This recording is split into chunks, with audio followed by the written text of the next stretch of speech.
There's No, background noise, but I can hear no. you. You're good. But the stream itself wasn't actually catching any of that. Haha. So yeah. So Jonas is a bit of a dick.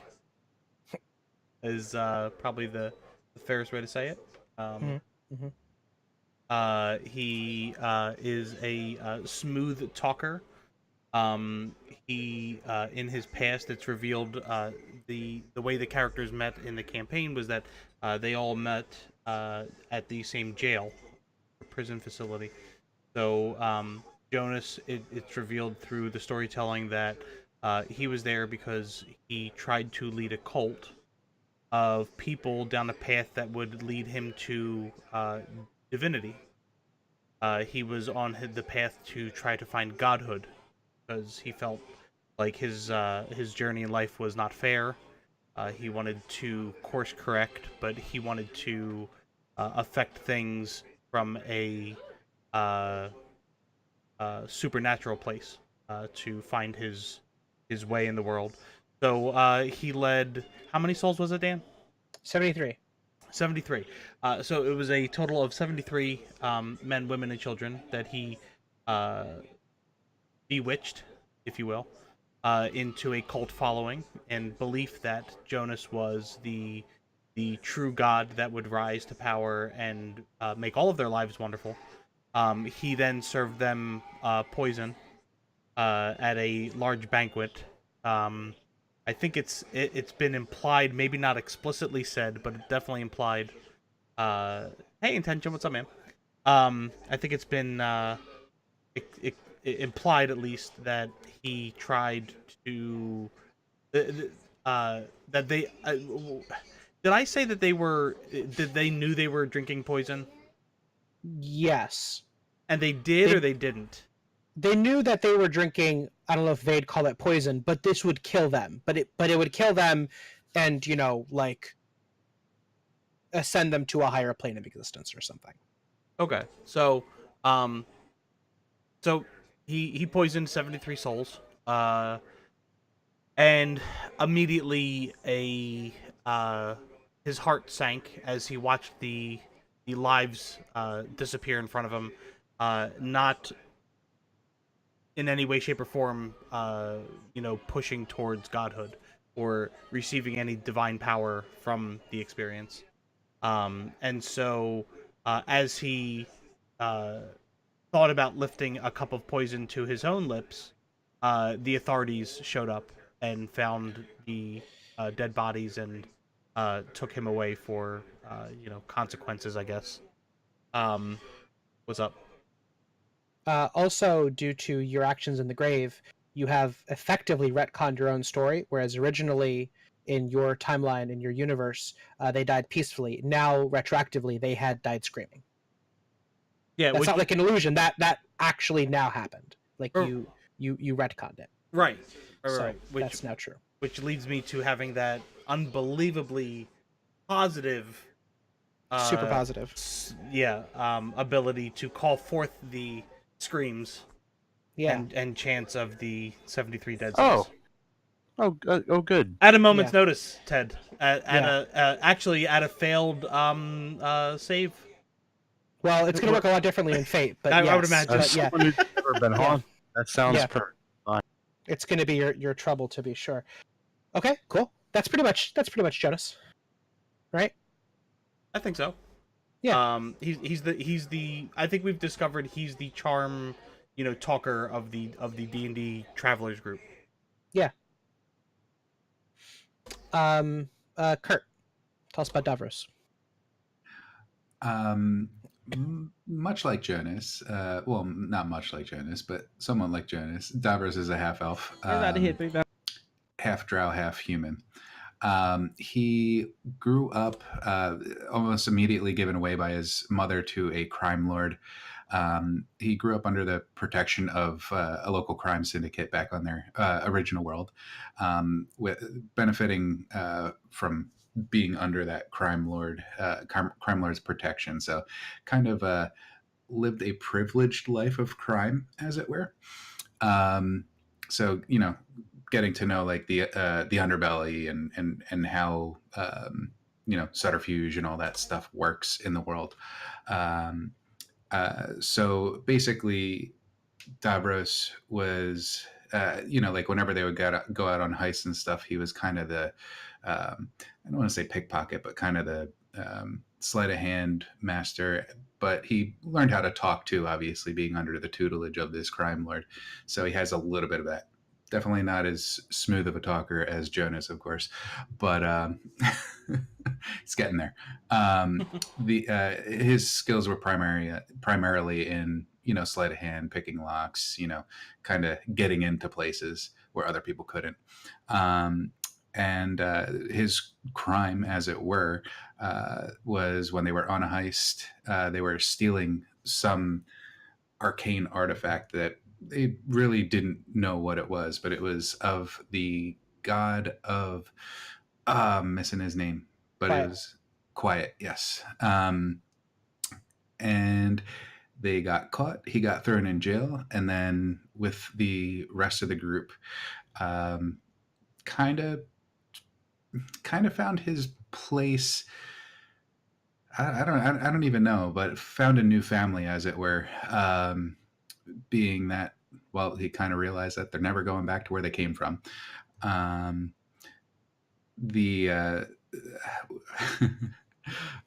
was the little girl's name again? You guys never. We never got her name. You don't know what her name is. Yeah, you haven't really. What did Verk best on the phone. always refer to her? Verk as? calls her Brianna, but Brianna. You're pretty sure it's not. But I mean, you might as well, I guess. Like it's. She's not telling you what her name is.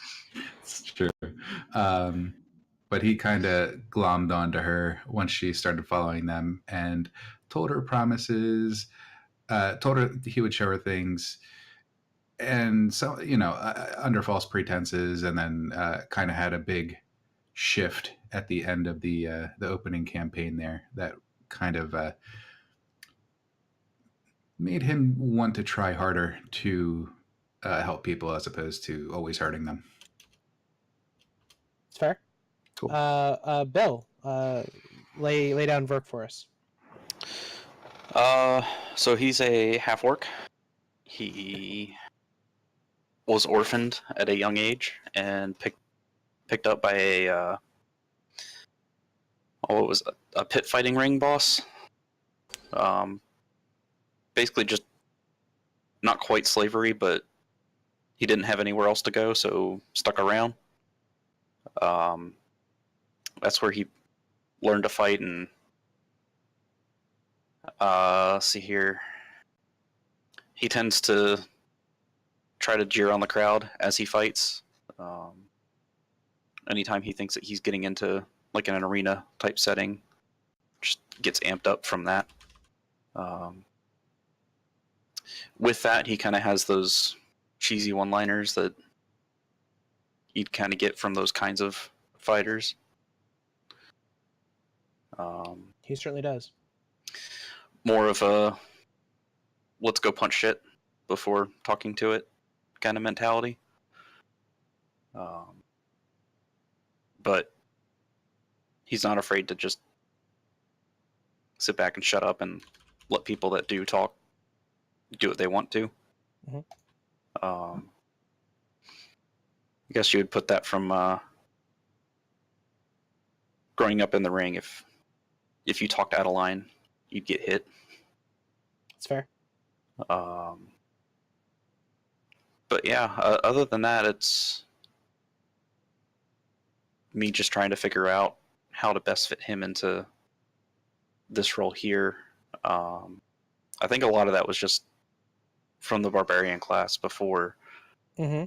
There wasn't much use for him outside of the talking. So I'm hoping with this new system, we can get a little bit more action out of him besides his fists. 100%. Yeah.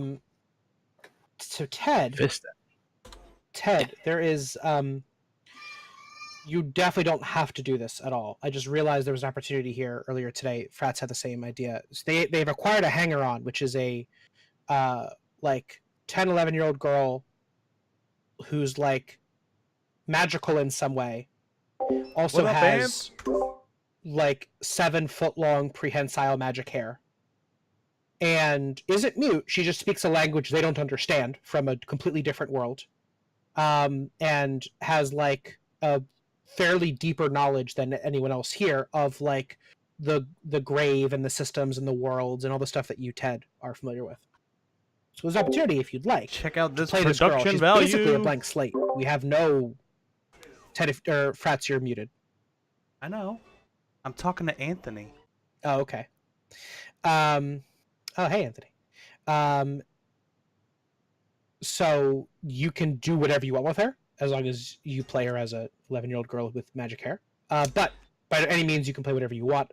It's just she's already with the party. It might be a good opportunity. Ian, wait a that said, do you second. have Wait a thoughts? second. I have a second idea. Can Ted play the sheriff that's chasing us?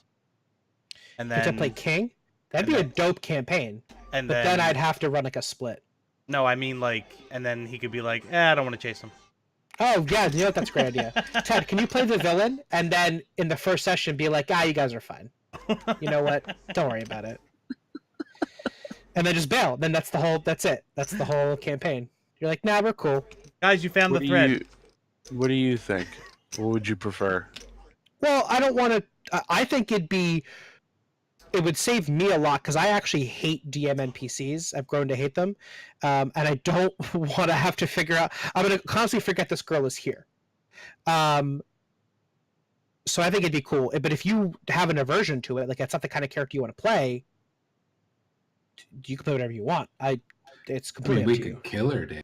You could kill her. Ted's here. Ted can kill her. Don't make me kill her. Like, I've never made you kill a child, Ted. That's always been of your own volition. Man. That's not how I'm remembering it right now. Hey, Anthony, you're in the chat. Did Ted kill that little girl willingly, or did I coerce him? Anthony was not there. Oh God, was Anthony there? Yes, he was. Yes, he oh was. God, there. he was. Yeah, he's saying yes. You killed her. You killed her willingly. That's because she was evil, though. Okay, this well, girl let's doesn't move seem on. evil. I mean, I don't know. What? So, You say she didn't speak a language that they know? That sounds like it would be. They've been traveling for a little while, so there's every reason that she could have picked up the language. You can keep it where she has to communicate via other means. They've been trying to do like sign language and stuff like that because she speaks a completely foreign. She's from a completely different world. I not being able to. I don't have a camera.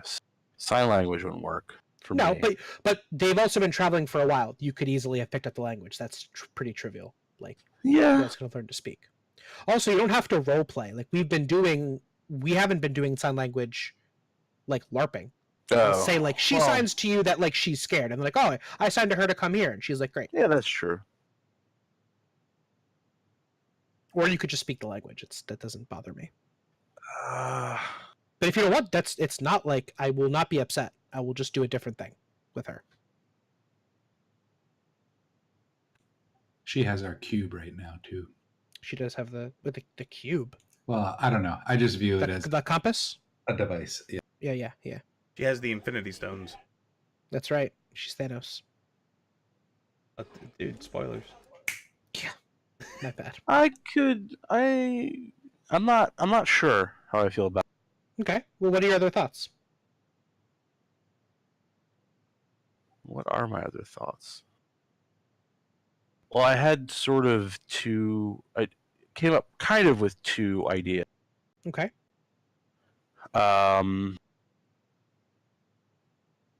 The first, I'll switch back to push to talk. That works. The first character, his name is Talab, and he is a Bedouin nomadic healer. I know that's kind of an oxymoron. Not an oxymoron, but what's the word? Contradictory? No. I don't see why being a Bedouin and a healer would Not contradictory. I can't think of the word. Nomadic and Bedouin mean like the same thing. But anyway. Yeah, those two words are the same. Yeah. Yeah. And he's like a faith healer kind of. Mm-hmm. Not like a doctor or cleric or anything like that. Another man of God in the party with very different views on God, I'm sure, than Jonas. Yeah, not even like God, but You yeah, don't have to get into, just give me the broad strokes. yeah. Okay. That's sort of like his profession, but his real sort of thing is that he's like he's in pursuit of love. He is in his culture. There are 14 stages of love. Oh my God! And the highest is called Al Hoyam. Wow, you really well about this guy. And that means madness. That's Mm-hmm. that is sort of the level that he's interested in attaining in love. So that's what his ultimate goal is. But obviously, he's a wanderer. He's a healer. So that's his day to day. That's what gets him into a new town, into a new place. And I'm gonna need you to maybe we should cancel this session and come back when Ted's done some more work. Yeah, Ted, it's clear you haven't really thought anything about this. You're kind of just clearly winging it. You know how I am, Dan. I know have how like you a are. fucking page of. I'm sure you do. So that sounds ideas. awesome. It's not all good. That would work. No, it's all terrible. That would work great. What's your other idea? Sorry, guys, I'm back. That's right, hey Bill. The other idea is an elven summoner or magician. Doesn't necessarily have to be like actual magic. Could be like stage magic, because I'm not really sure how magic ultimately will work. You guys can have where magic. We are. You will have it if you want it. And also it's fate. So like if you want to cast spells, you cast spells. Okay, so then he's a summoner, but also is a showman. Like that's a part of it. Mm-hmm. He is his goal is to try to make a name for himself as such, like to be a famous magician, mage, that kind.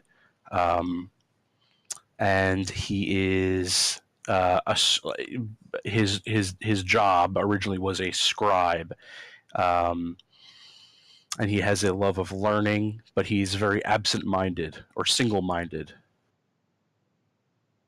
So not the most like focused.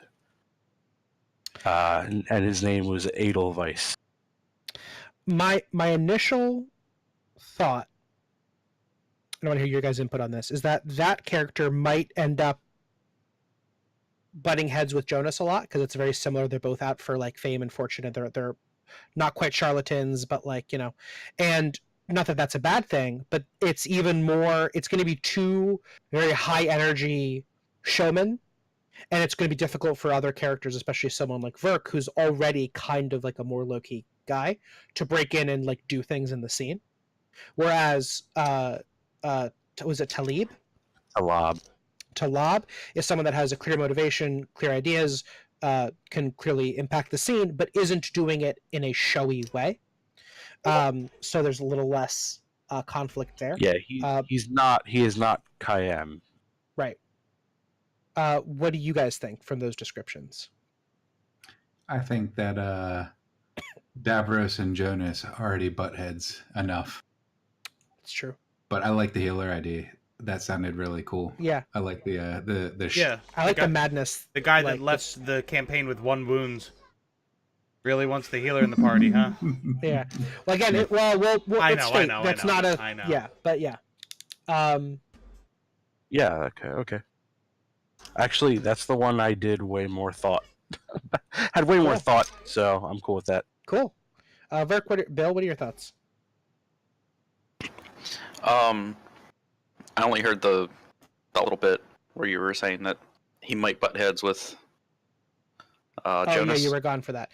Yeah. He's playing basically a nomadic faith healer who is on the quest for, like, I believe basically true love, but is this love of a woman, or he just wants to experience this type of love? He doesn't care where it's from. Am I getting that right? Definitely it is this type of love, so it may not be with a woman, but I would think that would be his most likely. Yeah, but he could find a thing that's like, if he did find that thing. Yeah, absolutely. Yeah. Okay, I have an idea for that. That actually could work into the hook. Verk, how you doing? Yeah, you can fall in love with her. I've been pursuing women, but it's not been working out the way he Yeah. wants. So, Okay. no. Okay, I'm down with that. I think we should go with the Talab idea. I think that's a good fit for our personality. It's a personality we don't already have, and I think it'll be strong while not stealing the show. I don't think it'll let someone else steal the show either.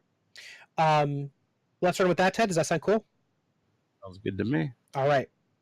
So let's get into fate. Let's hop over, gentlemen, to your character sheets. They should all be named. Ted's. I'll go ahead and rename yours, Ted. Name to Talab. Talb. Ted. Oh, I did the thing where I didn't press push to talk. TA''LAB.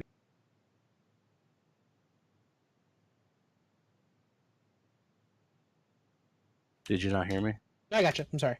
Oh, okay. sorry. Fantastic. Okay.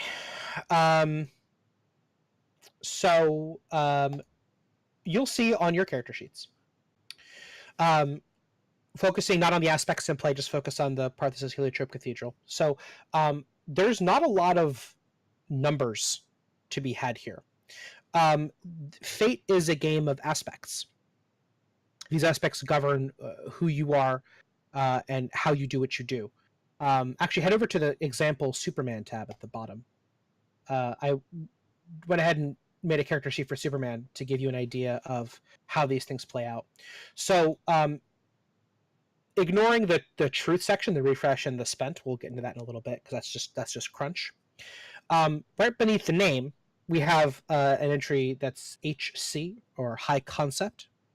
Beneath that is the letter T for trouble, and then 1, 2, and 3 life aspects. So the high concept is your guiding ethos. It's the thing that says the most about you. It's you in a sentence.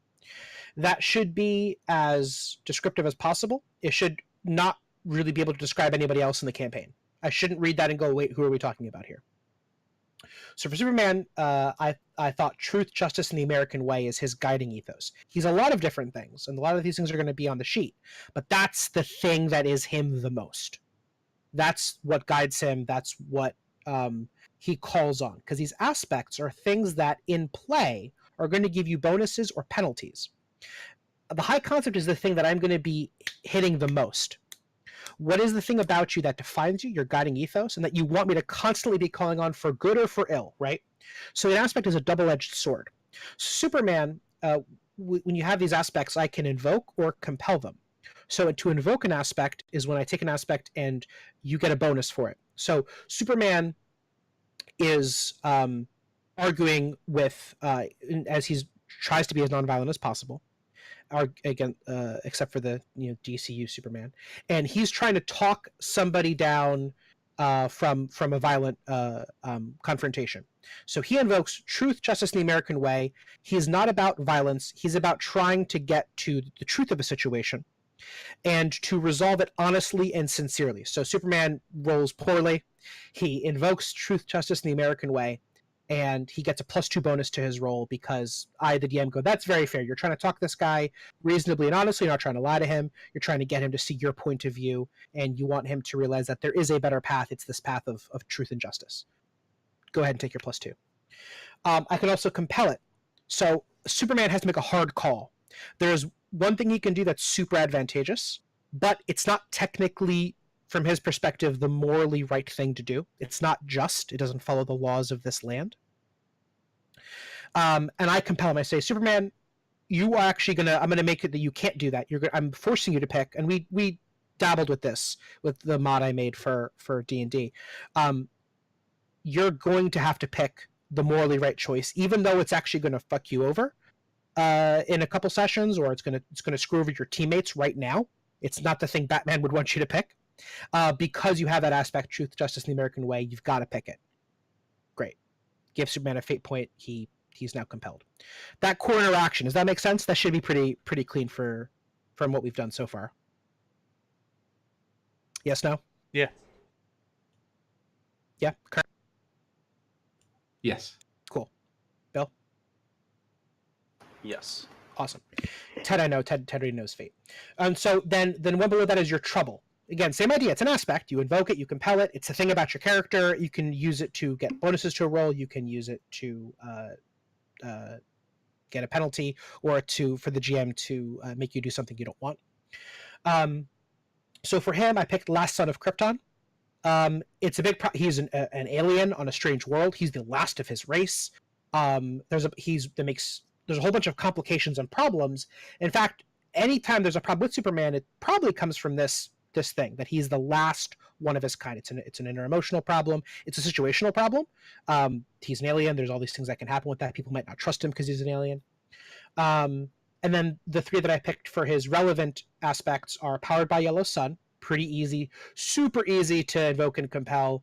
It's super sunny out. I'm more powerful. I get a bonus to my rolls. I've trapped you underground. No access to the sun if you run out of power and die. His alter ego is an aspect. Clark Kent, intrepid reporter. He can say that I'm actually able to, regardless of whether I can punch this or not, I can actually solve this mystery by using my investigative skills that I've gained from my years as a reporter. And I can also say, you actually have an obligation to keep up this persona, so you can't do X, Y, or Z. I need you to go into work today to keep up the appearance of Clark Kent, or your secret's going to be blown. And then the expectations of the Ubermensch, the idea that he is supposed to be Superman. There's weight. People expect him to do the right thing, and that can drive him forwards, or it can weigh him down. So, Superman, hundreds of stories out there. You could make up 10, 20 aspects about him, right? But you're picking the 5 that most exemplify them for the purpose of this campaign, right? So before we do anything else, I'd like you guys to make your... Normally in CareGen, you do them, you have to make up a bunch of backstory. You guys already have a decently rich backstory, and B, an entire campaign you've already done to pull from. So this is supposed to be collaborative. You should be able to run it by us. Say, hey guys, I'm thinking about this. I'm thinking about this. Do you guys think this works? So let's make up our high concept, trouble, and 3 aspects for our characters. And I'm here to answer questions. And the question you want to ask yourself always, and I'll be asking you when you pitch me, is, okay, can you invoke it? Which is to say, can you use that aspect positively? And then I'm going to ask you, can you compel it? Can you use it negatively? You have to be able to do both. A high concept should be pretty 50-50. A trouble should be a little easier to be negative. It's your trouble. It's not a great thing about you. For Frats, yours is probably going to be 73 screams or something like that, I imagine, is your trouble. The weight of 73 souls, something like that, I think is a pretty direct trouble for you. But yeah, go to it.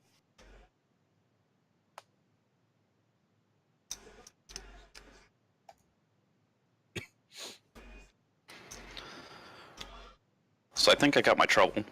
All right, what's your trouble? Quick to rush into a fight. Okay. Let's make it. I'm partial to poetics. Let's jazz it up a little bit. That idea is perfect. That's exactly what he is. Oh yeah. Fist to fists. Yeah, there it is. There it is. I was thinking something along the lines of fists, but I wasn't sure how to put that. So okay, fast to fist. And it's a super corny line, which fits perfect. That's fucking great. That's his trouble. Fast to fist. Fucking perfect. Fist to fast. No, fast. Too fist. Then he can be too fast, too fist. Two fist, too furious. Too fist, too furious.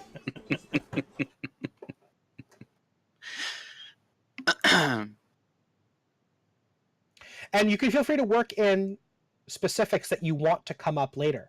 You have the opportunity here to world build in your aspect, which is I think really cool.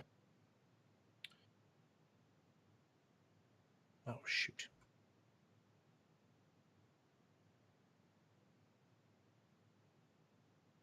I am not going to be creative enough to come up with something better than 73 screams for Jonas's trouble. I think that's perfect. Now, normally in Fate, that would be a bad aspect because it's kind of vague, but everyone here knows exactly what it means. So I think it's there's no you don't want an aspect that a player can fudge, right? That they can like invoke and then the next time invoke for something totally different. But we're all pretty clear on what that means, so I think that's fine. I'm having a hard time with my high concept, but I think, and I was for my trouble, but I think I just thought of a good one. I just don't know how to jazz it up per se.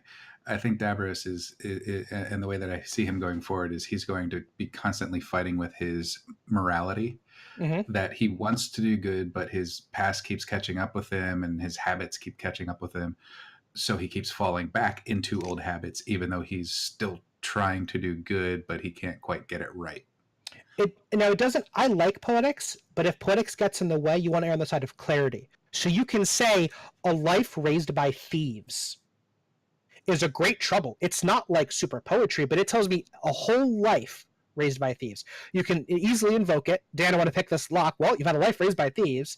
Dan, I want to make the right choice. Well, you've had a life raised by thieves. You don't even know what the right choice is. I think that's a great trouble. Trouble or high concept? I like it as a trouble. I think it could work where you can add some flavors. I forget the name of your organizations. You could say a life raised by the thieves of blank. That gives you a little bit of flavor to it. But we'll try to think. If that's your trouble, think of a better high concept. I think it's your trouble because you're more than that. You're more than just raised by thieves. That's definitely your biggest problem, but it's not your core driving ethos. Like what drives you? Let's see. So Ted has all in the pursuit of love. It was in his backstory. It's his clear driving ethos. Everything about him is in pursuit of love. Now, Ted, invoke that for me. Invoke all in the pursuit of love. What's the situation? Just give me something to go on. Okay. Where you see, I got a DM on the spot. You're in a fight with all these guys, and I got nothing. Well, I can think of one. On the pursuit of love. So let's focus on the all aspect of it, right? So, like you said, that tunnel vision. So I'm going to compel it actually. So there's opportunities here to learn more about the world you're currently in and to get data that might get you out of a scrape in the future. But you are so invested in your pursuit of this one thing. Maybe you've got a hint or a clue of the object of your affections that you only memorize the clues and paths leading you to her or it and ignore everything else. And when it comes time, hey, Talab, what'd you learn from that library? You're like, oh, nothing actually. Like I can compel that. You can invoke it because you're so passionate about this, that it's your single driving focus, that when something gets in your way and you can justify that this thing is stopping you directly from getting to the thing you love, you get a bonus to overcome it because that's the only thing you care about in the world. Yeah. I picked up this book, the 41 Loves of Morning. Right. And it's like, does that help us like solve the riddle of the sand labyrinth? And you're like, well, no, but yeah, it'll come in use later for me. Right, exactly. So that's perfect.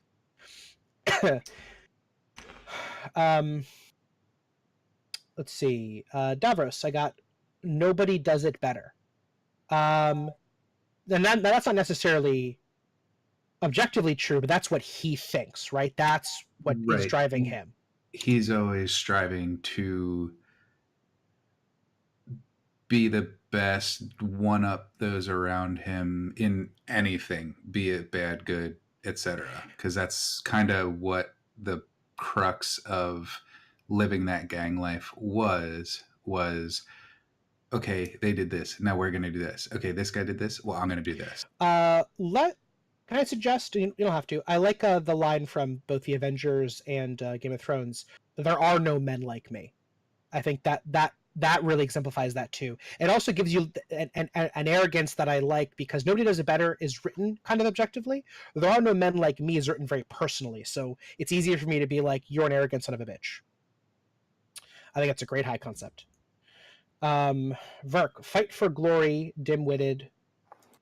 You can be as direct as a dim-witted a dim-witted pit fighter for glory. A dim-witted devotee of the pit is one way to phrase it. The pit is his, because the pit kind of implies glory, right? It's this arena, everyone's looking at you. Yeah. And I like the alliteration of dim-witted and devotee, but you can do dim-witted practitioner of the pit, dim-witted pugilist of the pit. Let's do pugilist, because pugilist also, then you have the fighting with your hands. Dim-witted pugilist of the pit. I like that. The pit. And by the way, these are your characters. If I suggest something and you don't like it, I have no authority here on these. I mean, you just combine the two things. I was trying to come up with a third kind of guide it, but did I spell pugilist right? It's not updating for me. Did you put it on someone else's sheet? Hold on. There it goes. I had to click out of this. Yes, you did. Yeah, perfect. A life raised by the Iron Scythe. Thieves. Let's see. Let's go over to Jonas here. Are you a god? Talk to me about this. Explain this one to me. I'm literally invoking Ghostbusters. Oh, I don't even remember. I've seen the movies. I don't remember like. Dan, when someone asks if you're a god, you say yes. Is that the line? Yeah. Can you drill that down for a little bit? It's a little vague for me to invoke and compel that. What does that mean? Oh God, I haven't thought that far ahead. I'm trying. Okay. I was doing poetry before. That's substance. Fine. As long as you drill it down to it, you can go through multiple iterations. This is, by the way, like by far the hardest part of care. This is like most of it. Once you're done this, you're like practically done, Care Jet. But these are the 5 things that you're going to be every session. You're going to be hitting these. You're going to be quoting these at me constantly. So explain invoke and compel again. All right. So invoke is anyone can do it, right? You can invoke your own. Someone can invoke it on your behalf. But you say, Dan, I want to do X. All right, Frats, roll Y. You roll that dice. You fail the roll. Or you want to roll extra well, because fate scales. So you can succeed with style. You go, Dan, I'd like to succeed better. And I'd like to add 2 to my roll. The only way to add 2 to your roll is to invoke an aspect. To say, I spend a fate point, an Artha, like you're used to calling it. We're calling it here truth. Mm-hmm. And I add +2. And the aspect is how you justify it. I've been playing D&D like this for years, Frat. So you're used to that style. Like, hey, when you were playing, oh my God, what's his name? Locke. I would often ask you, I want to give you a +4 to your roll, Frats, but can you justify a reason why I can give you that? Yeah. And you'd make something up, right? Here you're just hard coding the thing that you're making a phrase that's going to keep coming up over and over, rather than a different phrase every time. Right. So invoking is a plus, compelling is a negative. Compelling is not just a minus, it's like you fail. It's like we were doing declare failure back in the other campaign. Okay. Straight up, I'm like, hey man, you're spotted by the guards. Straight up. That's just what happens because of blank. Here is a fate. Here's a truth. Here's an Artha. I got you. So the compelling is a way to replenish points. Correct. Okay. You may self-compel. You may intentionally fail just so you can get more fate points so you can succeed something later. So and everything has aspects in the whole game. Everything is an aspect. So the high concept can be compelled or invoked. The trouble is more than likely going to be compelled. But it can be invoked. But it should err on the side of compel. Right. Okay. Yeah. So yours is perfect for that. Yeah. Yeah, I would have trouble figuring out how to invoke that. Yeah. But when you do, it's going to be dope. That's kind of the great, like... Sure. Yeah. So invoking Are You a God? It kind of feels like it rings back to, if I'm going to stick with this, and if I need to rework it, or if the guys, besides you, Dan, if the guys have some feedback, that's fine. Especially Ted, since he's been in the system before. Mm-hmm. To me, it's... I'm invoking a quote from Ghostbusters, haha, whatever, but...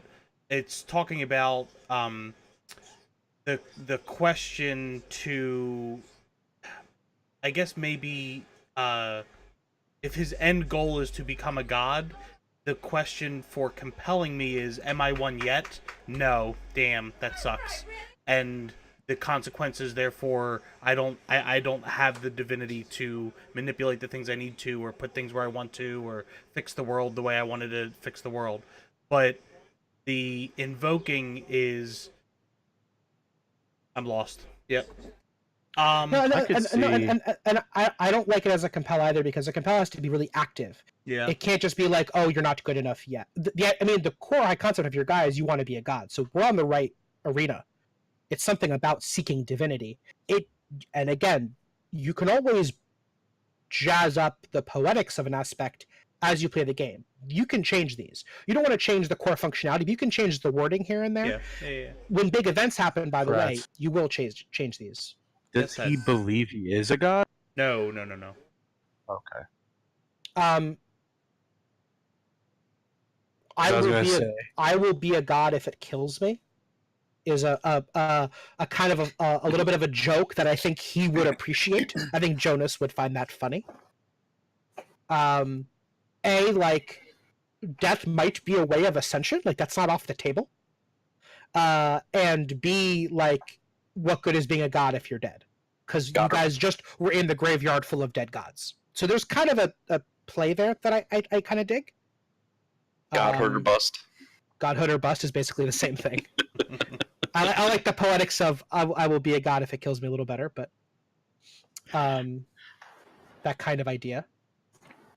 Verk, I like enthralled better than motivated. Enthralled by the crowd. So, I was just trying to figure out like the best term to put for it, and like enthralled is more like he is.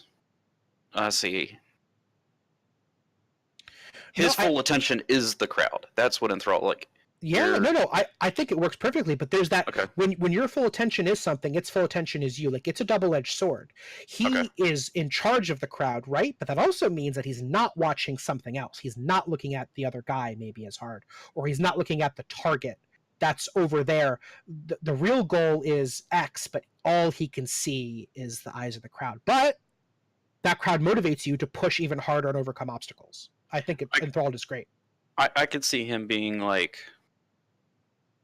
He has the crowd. He has his. Not that his focus is the crowd, but his focus is the thing that the crowd is watching him and. Yeah. So if he's fighting another person, he is going to be 100% focused on them and listening for the crowd.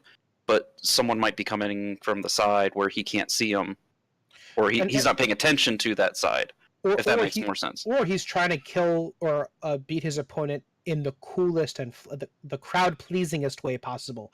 Yeah. Maybe not the most expeditiously. Yeah. Yeah, okay. I think enthralled by the crowd is great. All right. Davros, soft heart hidden behind pride. I think that's fine. I think it needs a little poetry, but it doesn't. Sorry, it doesn't need poetry. It works. I get it. I'm just writing down things and then trying to figure out the poetry. Yeah, and that's totally fine. And again, if you leave it not poetic, it's not a big deal. Fate's full of them. It's not, you want to be able to call it up quick. Ted, so yours are very proper noun heavy, but yeah, I trust you to, stuck in stage 7, Al Najwa, the aching heart. What a Ted aspect. It's so rich. The aching heart is, I'm assuming it's what I think it is. You're in this this lovesick longing. All you can think about is this. You're less effective. You're prone to daydreaming and sighing and looking off into the distance. That kind of stuff. Yeah, got it. Okay, that's and you're stuck there. Like you can't eat that. I think that's a great aspect. The Sand Doctor. Give me a little more. Sand doesn't quite. That's too close to just saying the doctor. Right. Give me the doctor from the something sands, and have that adjective on sands be something that's very concrete. Let it describe where you come from, other than just brackets the desert. Does that make sense? Yeah. Yeah, the doctor from the something sands. It could be the desolate sands, the luxurious sands, the golden sands. It's a place of great wealth. Whatever, the something sands. Because that gives us a little more meat for invoking and compelling. And I never forget a pretty face. Yeah, I think that's good as is. Yeah. I like it. Perfectionist. For Davros. Give me a little more. That's a good start. Yeah, that's one of the ones I'm just writing down until I figure something. Is that a Forrest Gump quote at the bottom? It is. I assume. I'm really bad at quotes. I assumed. You're working on those. I wanted something that portrayed his experience in the ring, fighting with his fists. Almost wrote it down. What was it that I was gonna say? Is it the experienced fister? But... Well, let me steer you somewhere. Let me steer you somewhere aside from the fact that the aspect is called experience. I'll be right back. Yeah. You have 3 aspects down. All 3 of them are explicitly about fighting people. Okay. And we don't want pigeonhole. Yeah. So this is your chance to not pigeonhole him. So I think the next 2 should not have anything to do with the actual pit. It could be how he was raised. It could be about just his general personality, his persona. What kind of guy is he outside of a fight? Like what does he? You may have to make something up because there wasn't a lot of time. There wasn't enough situations where you had the opportunity to do something with Verk because of how D&D is. Here's your chance. You can pull something from his past. It could be something tragic, something funny, but something not pugilistic. Gotcha. Okay. It should be something that there's any scenario about punching, we can invoke those 3 men with that, I think. Okay. Jonas, Frats. You don't like I'm gonna be a god if it kills me? No. Okay. What do you lean? Do you still want it to? I think High Concept should be about being a god. I think, right? That makes sense. Yeah. Yeah. I'm just stuck. I'm just, Now, well, there was the name I made up for your ability, which was a devoted charlatan. I think that's a fine start, if not the aspect itself. You are devoted. Like the devoted charlatan, it expresses 2 different concepts pretty well. You're a fraud. Like you're not the thing yet, and you'll lie and cheat and steal to get there. But you're also devoted. You are single-minded in this pursuit, and you believe deeply in the gods. Like you 100% believe in them, just towards your own end. So that's something maybe.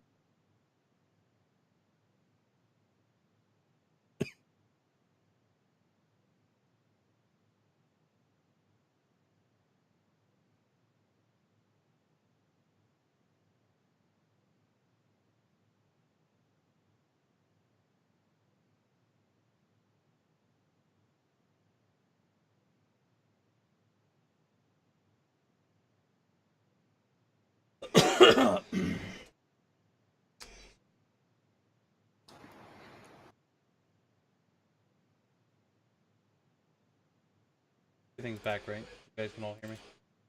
Yeah. Yep. It's gonna be poison. Poison.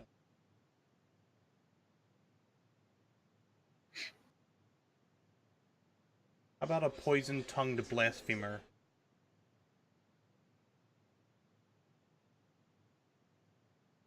I like it, but that doesn't tell me about your pursuit of godhood at all. It just tells me you're a liar, and if anything, you are like deeply disrespectful to gods. It doesn't tell me your guiding ethos. Because your guiding ethos is to be a god. That's your thing. Yeah. And that doesn't tell me that. You can put poison-tongued something as like one of your other aspects, a poison-tongued something. You can put, and I think that put poison-tongued elsewhere and put blasphemer in the high concept, but have that in some way linked to your pursuit for godhood. It could be a blasphemer who would be a god. Yeah. A blasphemer in search of God. No, you're not in search of God. You want to be.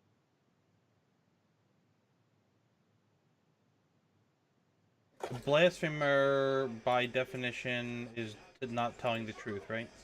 Yeah. Well, no, that's not true. They're just saying something that is heretical. Blasphemer says, like, Jesus Christ is not the Son of God. Regardless if Jesus Christ is or isn't, that person believes it / is spreading that thing, and the church will have a big problem with it. I like a poison-tongued charlatan. That's a pretty complete aspect.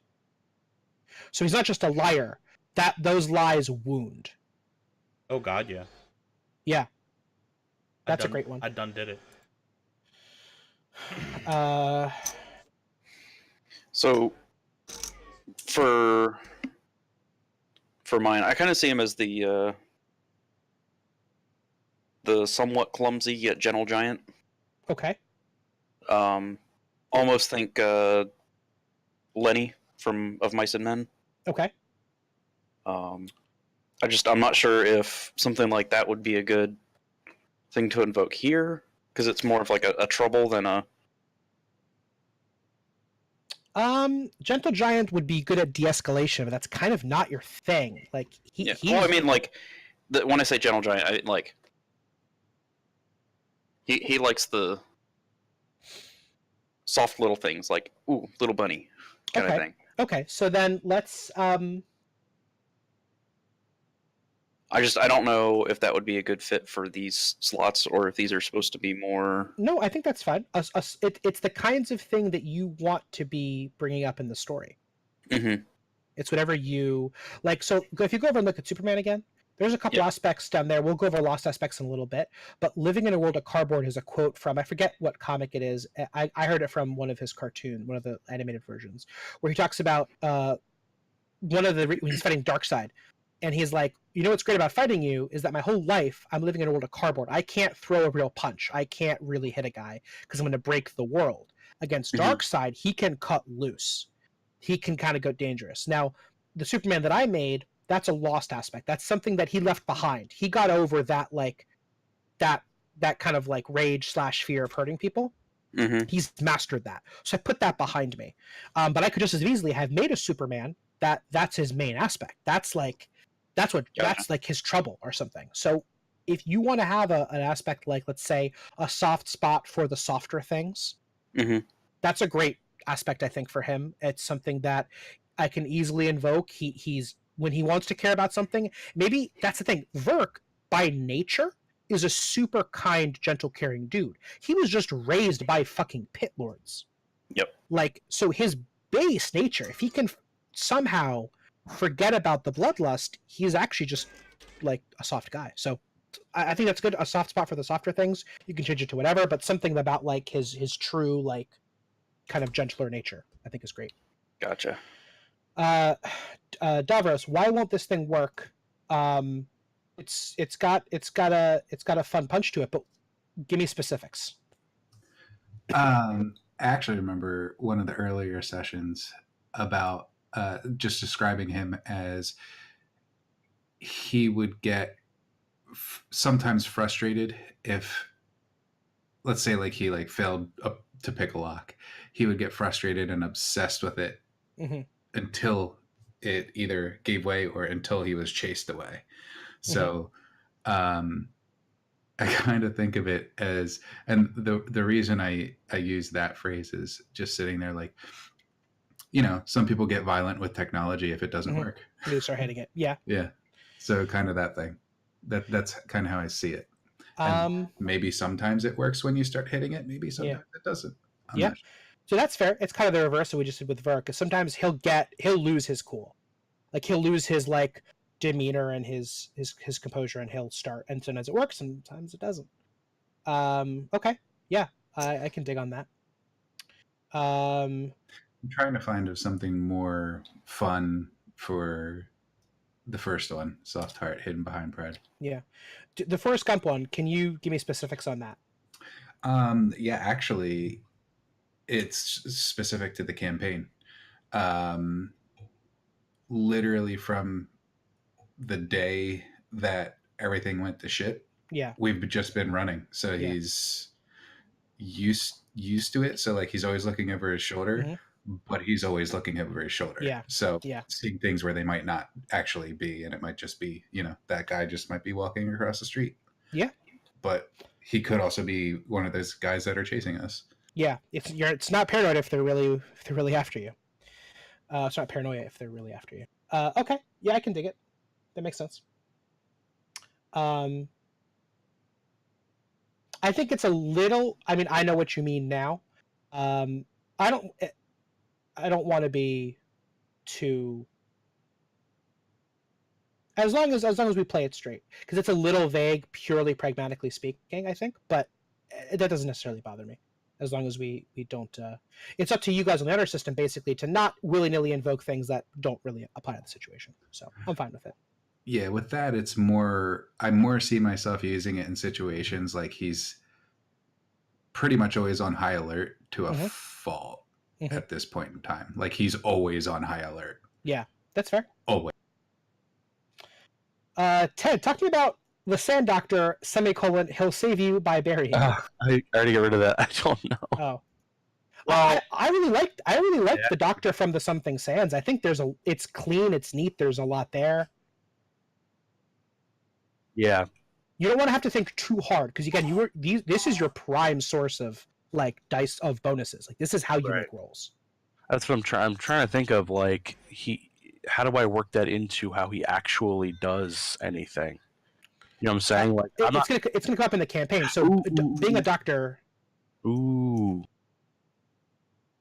anytime something's tough or difficult, like in terms of the environment, well, I'm from the desert, like that's pretty clean. Bill, you have an idea for the softer aspect? So I like you said, I put it down on the lost aspects. Oh no, I was saying that would be a main aspect. Oh, The Superman example, what I was saying was, I perhaps was unclear. I was saying that that's something that I don't care about. That's an aspect Superman used to care about but doesn't anymore. For you, This is one I imagine you do currently, like it's now coming to the surface. Now that you're out of the pit and you're with these guys, now it's kind of coming out. Gotcha. So you just need one more. Well, so the other was, I was just thinking about, because of his size and his standing within the pit, most people wouldn't question what he says, almost like an intimidation from his size, his stature kind of standpoint. Would that be something like just his presence in a conversation, him standing there is... And there's a great spot for a double-edged sword, right? So he's learned to get what he wants by his stature and by existing, which means he never got good at using words to do it. So the aspect could be something like something that exemplifies that he's good at this. Like he's intimidating, he's imposing, but he's not any good if he has to use words. If someone's as him, that's it. He doesn't really have a fallback. Let's think.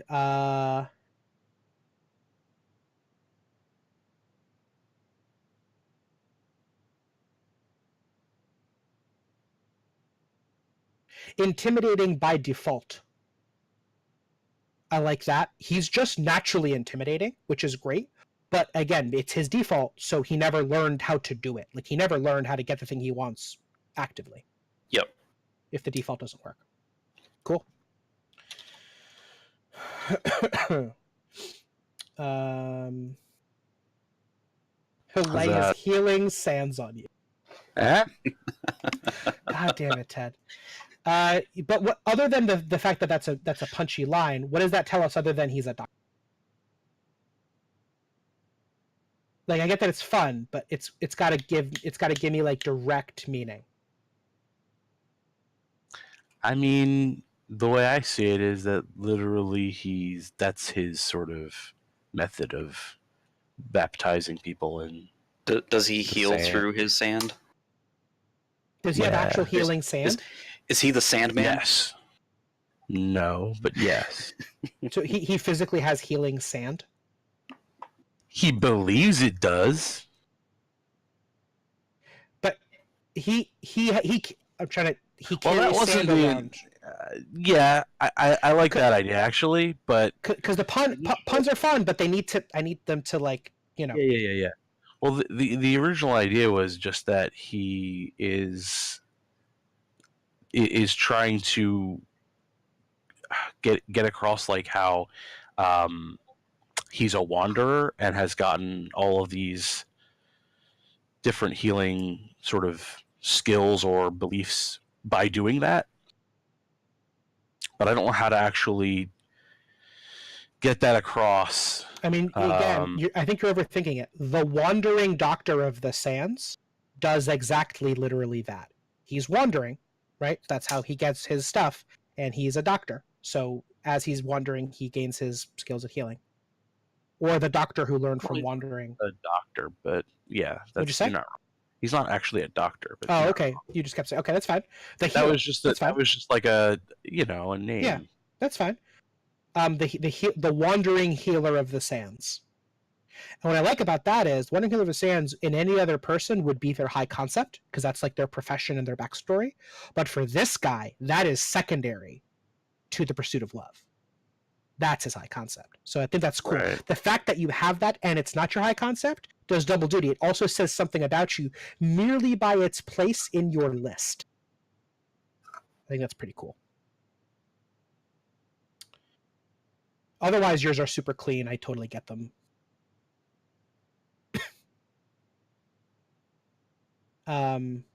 Personally, for ammunition's sake, I would throw an adjective behind Sans to give you more oomph for specific ammunition for invoking. You don't have to. That's just what I would do.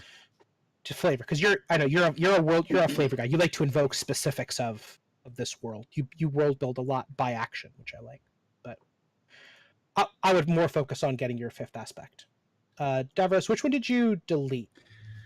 The soft heart behind pride. I'm trying to come up with something for that, but Okay. I just don't. I'm having a really hard time thinking of anything. If you can't, again, soft heart behind pride, totally reasonable. It says it's clean. It makes sense. Ferric,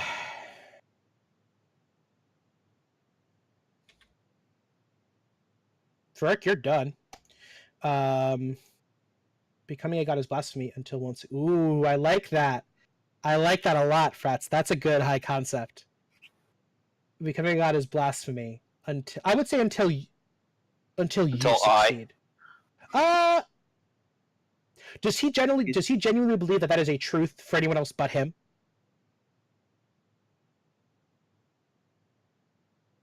Like, would he ever give that advice to somebody? I think that's what he would say out loud to justify his actions. Okay, then that's fine. So it sounds, if he were to say that out loud to somebody else, it would be in the third party. Okay. Believe me, don't believe me, I'm not usually wrong. I would change that to never wrong. He is wrong, but would he ever admit being wrong? I think he understands he's imperfect. Okay. I think that's fair. Okay. Like, yeah. Okay. Like that to me is the shrug of like, well, I guess you'll do whatever you want, but I know I'm going to be right. Like he's an asshole, but there's no int scores in this game, but he's an asshole, but he's got a high int. Like, he legit is smart, despite being a dick. Okay. Could you do, like, hardly wrong? Or, like, I'm just trying to think of, like, not usually a word that means... Yeah, like, something that, like, seldomly...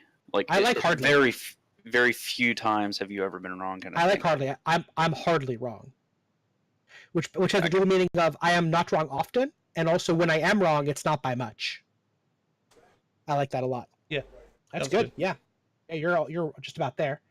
Verk, you're done. Davros, you're done too. You're just, if you want to punch it, that's fine. And then so Ted and so let's work collaboratively. What are some good aspects? A good fifth one for Jonas and a good fifth one for Ted. Obviously, Jonas is easier because we know him. We don't know Talab very well. Any specific event that's come up in the campaign that we can point to?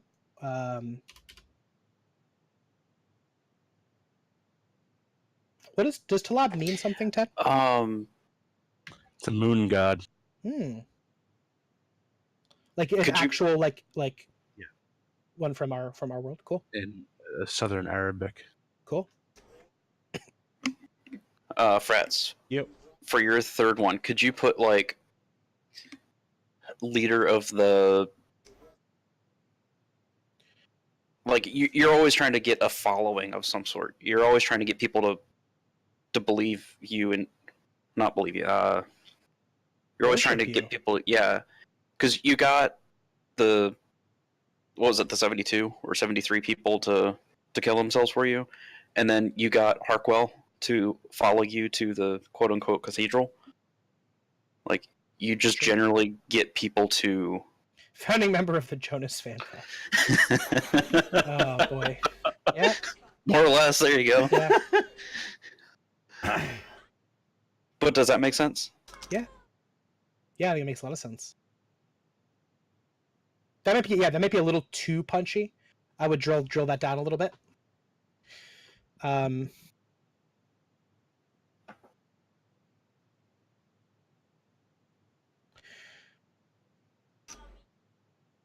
Maybe something like leading the sheep. Just gonna use that same format. Leading the sheep, perhaps to slaughter. It's double-edged. You're good at leading. You lead them often, but it is sometimes not in their best interest. Shepherd of the slaughtered. But they're not always slaughtered, and he doesn't necessarily always want them to die. Okay, like slaughtered, yeah. He wants them to die if it helps him, but he doesn't. You know, I brought Harkwell along to try to find the cathedral. Yeah, he wasn't going to kill him for no reason. Well, he was willing to sacrifice him if need be. If need be, absolutely.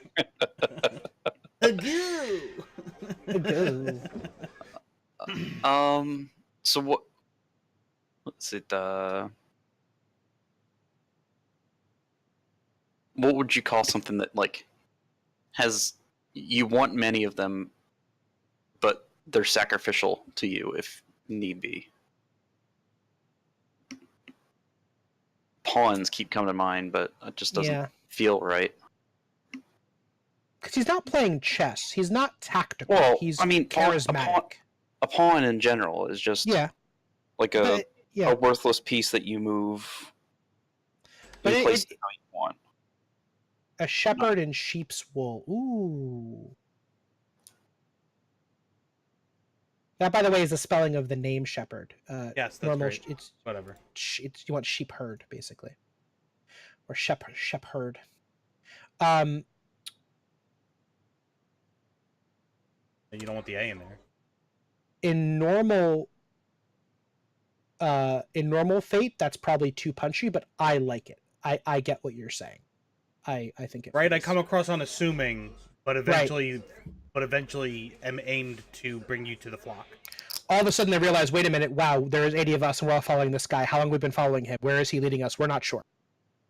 Yeah, that's exactly what I'm trying to get across. Yeah, that's good. Okay.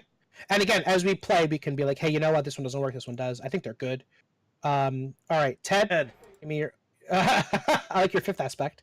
Is that a joke or is that a legit aspect? Because I could see that being. Oh, it's totally legit. That should be legit. Is that to himself or is that to other people? Or it could be. It could be either. Yeah.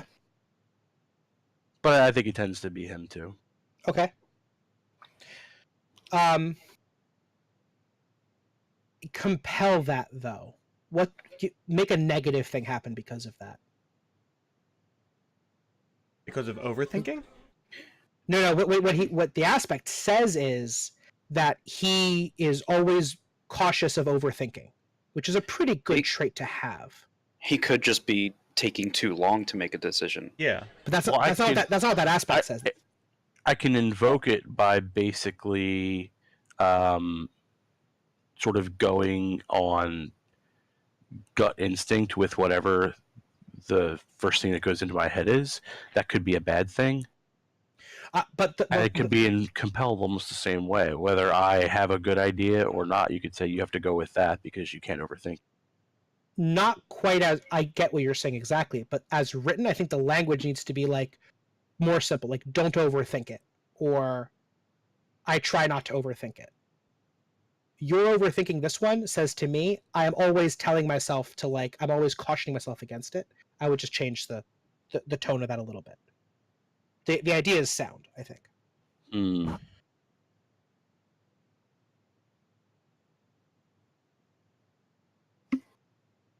Make sure not to overthink it. Don't overthink it. Be wary of overthinking it. I think are all direct and fine. What had happened was...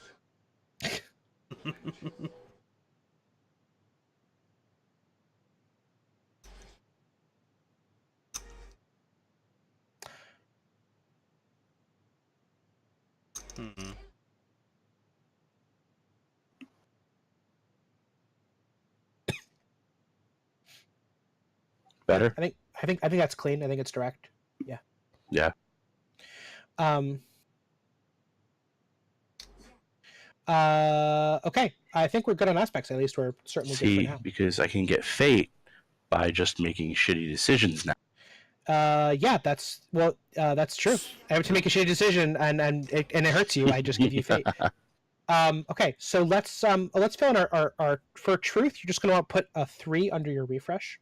You just start with 3 every session, and your spent is 0. You haven't spent any yet because you haven't played yet, and we'll get into the attunement later. There's I rules guess on leave this it blank. You can't leave it blank, or you can't leave it at 0. You can't. There's no. Because I data validated. You can just leave it blank. It's fine. I updated it already. Well, I updated it on my sheet. So. Yeah, I mean, okay. So skills. You can look on the Superman list. It's got the skill list next to it right there. You can copy and paste it onto your sheet if you want, just so you have it like up looking at it. So you're gonna pick from those skills, and you see how I have it on Superman. He's got 1 skill out of 4, 2 out of 3, 3 out of 2, 4 out of 1. That's your bonus. So he has a 1 in investigate, notice, rapport, and lore, 2 in flight, etc., etc. It's pretty self-explanatory. So you're great at 1 skill, good at 2 of them, fair at 3, average at 4. They're very self-explanatory. I'll be happy to answer questions. The 2 that you might not recognize are grave. Gravewise is literally knowledge about the grave, capital T, capital G. Like you've learned about like the metaverse, the worlds, the traveling thereof, the science of it, all that kind of stuff. World right at the bottom is the abilities you guys manifested earlier on, the actual ability to like conjure small parts of worlds / like mold them to your will. So world right is the very active one. It's the doing thereof, and grave wise is the learning thereof for that. Other than that, they're pretty close. Magic. So fate's super like, we'll get into magic a little more with stunts, but like if you want to like do bard spells, Frats, you basically just roll the magic skill. Like it's not, except if the bard spell is, you know what it's if the spell helps you provoke somebody, then you're basically rolling provoke. Like fate doesn't care what tool you're using very much. It cares what you're trying to do. But magic is a good catch-all skill for like, I try to do things that are beyond, they're the paranormal, they're the supernatural. And you just put them wherever you want. One thing to note, the only other skills that affect your character any other way are physique and will. Physique will actually give you more hit points if you have a higher rank in it. Will gives you more mental hit points. If you have a 1 or a 2, you get 1 extra, I'll call it hit point. If you have a 3 or a 4, you get 2 extra. So if you want to be super tough, probably someone like Verk, you want to have physique either at a 3 or a 4, which will give you the maximum possible toughness. Okay. So how do we get up to superb at some point? Eventually, you as you play the game, you get there's a bunch of ways to do character progression. Gotcha. You upgrade an existing skill there. You know, basically you start upping skills by 1 point. So if you ever want something to be a 5, it's probably going to be your skill that's currently at a 4, more than likely. I'm not certain I necessarily want to do skill ups. I actually might want to give you guys more stunts. We'll get into that in a little bit, but for by and large, this will more or less be your skill loadout. So pick it carefully. Is drive motivation, or is it the physical? No, it's the catch-all term for operating. So it could be the same thing for driving a car or like flying a dragon. So really quick, Gravewise and World Right, with Dabris utilizing and activating the compass, that's Gravewise. More, yeah, I was gonna say that would be more Gravewise, correct? Yeah, because the compass is doing the work. He's the guy behind the computer. He's learning how it works and how to make it do stuff and whatever. World Right is when we got touched by the blue flame and had a short burst of divine power, right? Yeah, it's getting that stuff to happen more. It's getting your better bonuses from it. It's that kind of stuff. Are there restrictions on that to where we're at currently? Yeah, there's going to be it's fucky because it's magic. So there's definitely going to be like where we can assign them for our skills right now. Oh no, wherever No, you I think it makes it's- sense. Yeah, it's just the 1 at the great, 2 at the good, 3 at the fair, Yeah. and 4 at the average. Yeah. Yep. I don't care. There's no min maxing or overpowered. It's wherever you want them to be. I'm just Provoke. trying to... Uh-huh. What would that classify as? What do you see that as being? Provoke, it's exactly how it sounds. It's your ability to provoke someone into either physically, like fainting in Mhm. combat, also just getting a guy into a fight, like calling the dude names, being, you know.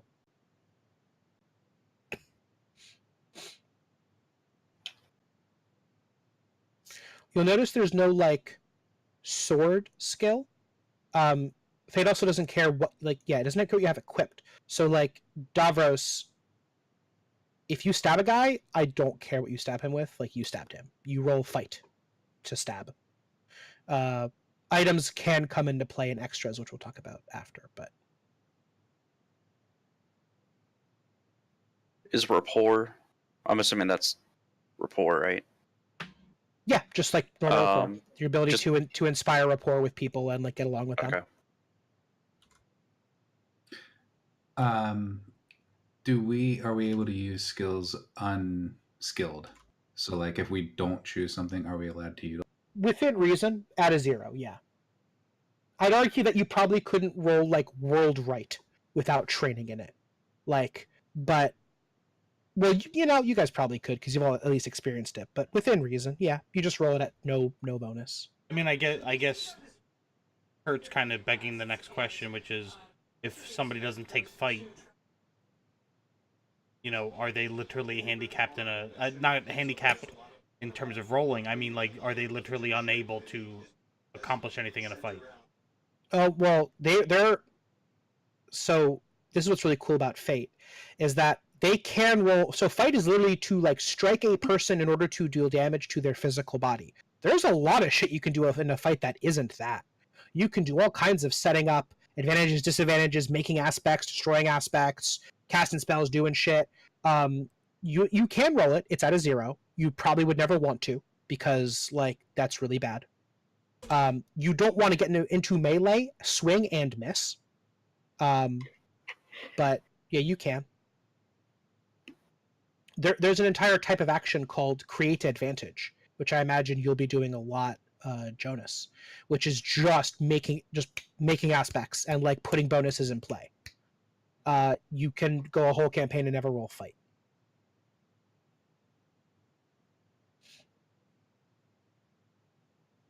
Oh, Ted. It's me. I just thought about this. Contacts. Contacts might be rough because you guys are world hopping like every session. I guess it could be. Are you thinking of like your ability to make contacts in a given place? Yeah. Then I would put rapport there. Contacts Okay. is like it's like circles in Burning Wheel. That's what I was imagining. Yeah, so I would throw rapport up there. So when you get to a place, you're really good at building contacts. Everyone in every world. Come on. Before having been there. Oh yeah. The infinite amount of worlds that are out there. Right, exactly.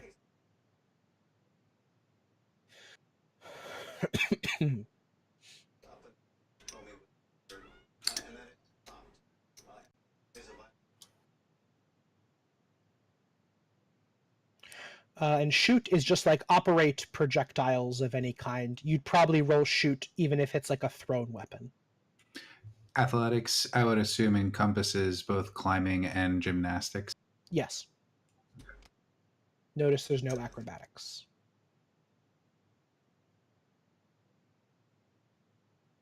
I think I'm good, Dan. You and this may be something you want, but you and Ted both have rapport as your great. I can change. It may be something doesn't matter to me. I'm just letting you know you have the same thing you are the best at. Is that cool with you both? I changed it. Are you sure? Yes. Well, Will's a good one too. I mean, rapport to me is the ability to build relationships, right? Correct. Yeah. You're just doing it to different ends. Well, All right. God, yeah. Yeah. So I'll wait till everyone's done before we. Oh God, yeah. Yeah. Yours is. Let me see. A report is. I mean, I don't know why I'm. There's no judgment. Like it's the thing you want. I would like some judgment. Uh.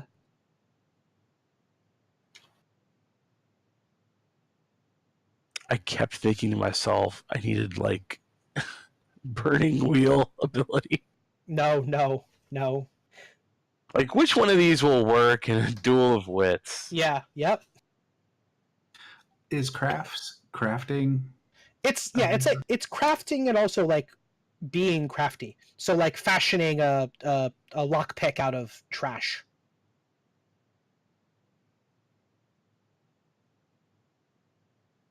Or gluing some macaroni to a piece of paper. Mm-hmm. Yep. And good enough that mommy will put it on the fridge. Correct. Macaroni. Yeah. The only tried and true method of ascension to godhood. Absolutely. If mommy puts enough on the fridge, you get a cookie. That cookie is godhood. It's God's cookie. Hmm?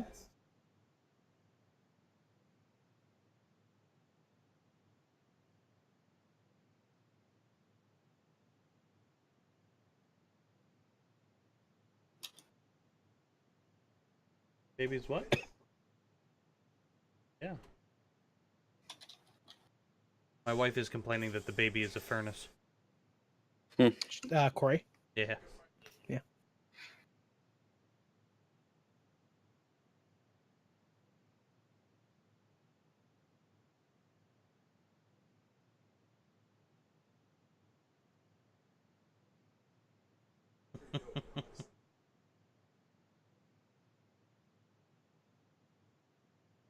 It's the only thing I'm interested in, Anthony, is godhood in the campaign.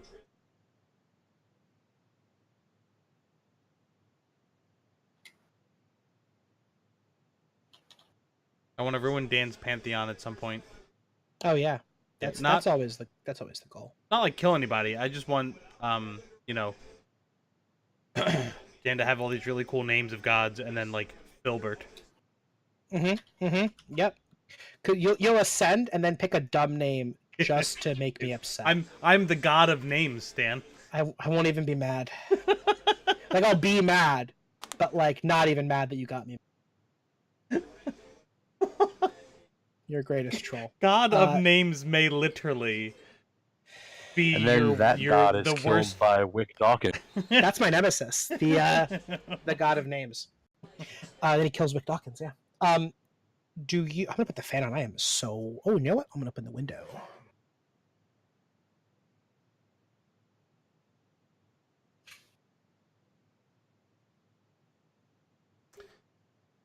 God of names and sarcasm. Are we all done? Skills. God of jokes. I think so.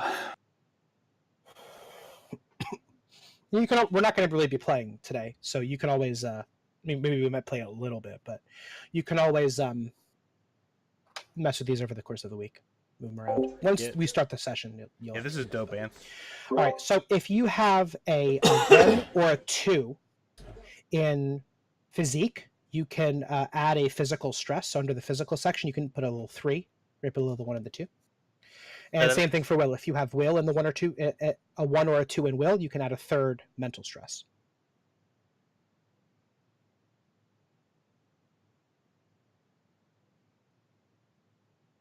What happens if physique is at 3?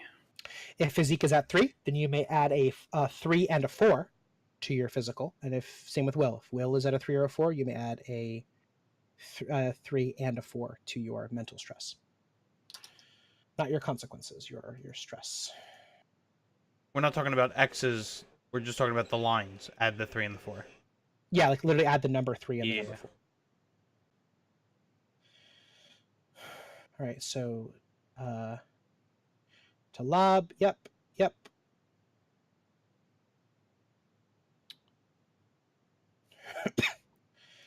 Davros.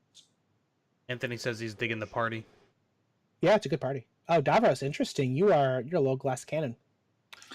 I was struggling. I had physique in there, That's what I'm unsettled on, is whether I want to have crafts or physique. It's totally fine either way. And Verk, you have both as well. Yeah, physique and will. Jonas, just will. Okay, that makes sense. Let me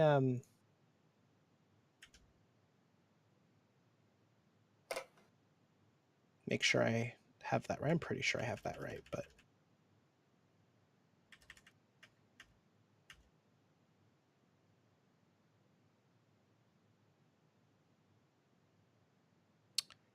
yes, I do have that right. Okay, so let's move on to extras and stunts.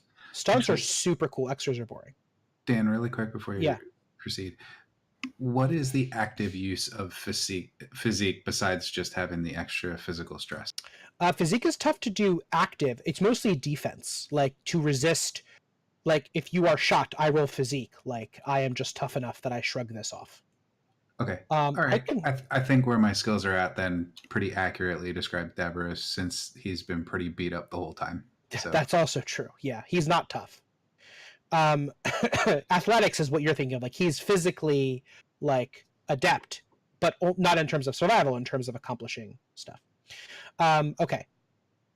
I'll wait for Frats. He is gone. He's dead to us.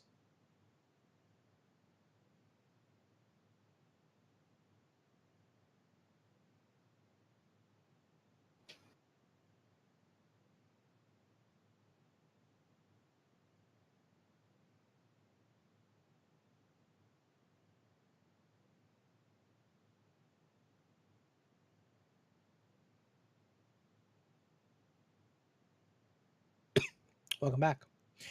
All right, so extras. I'll do these quickly because they're just so. Extras in Fate are basically items or things. You can look at Superman. He's got heat vision, ice breath, and a Kryptonian suit.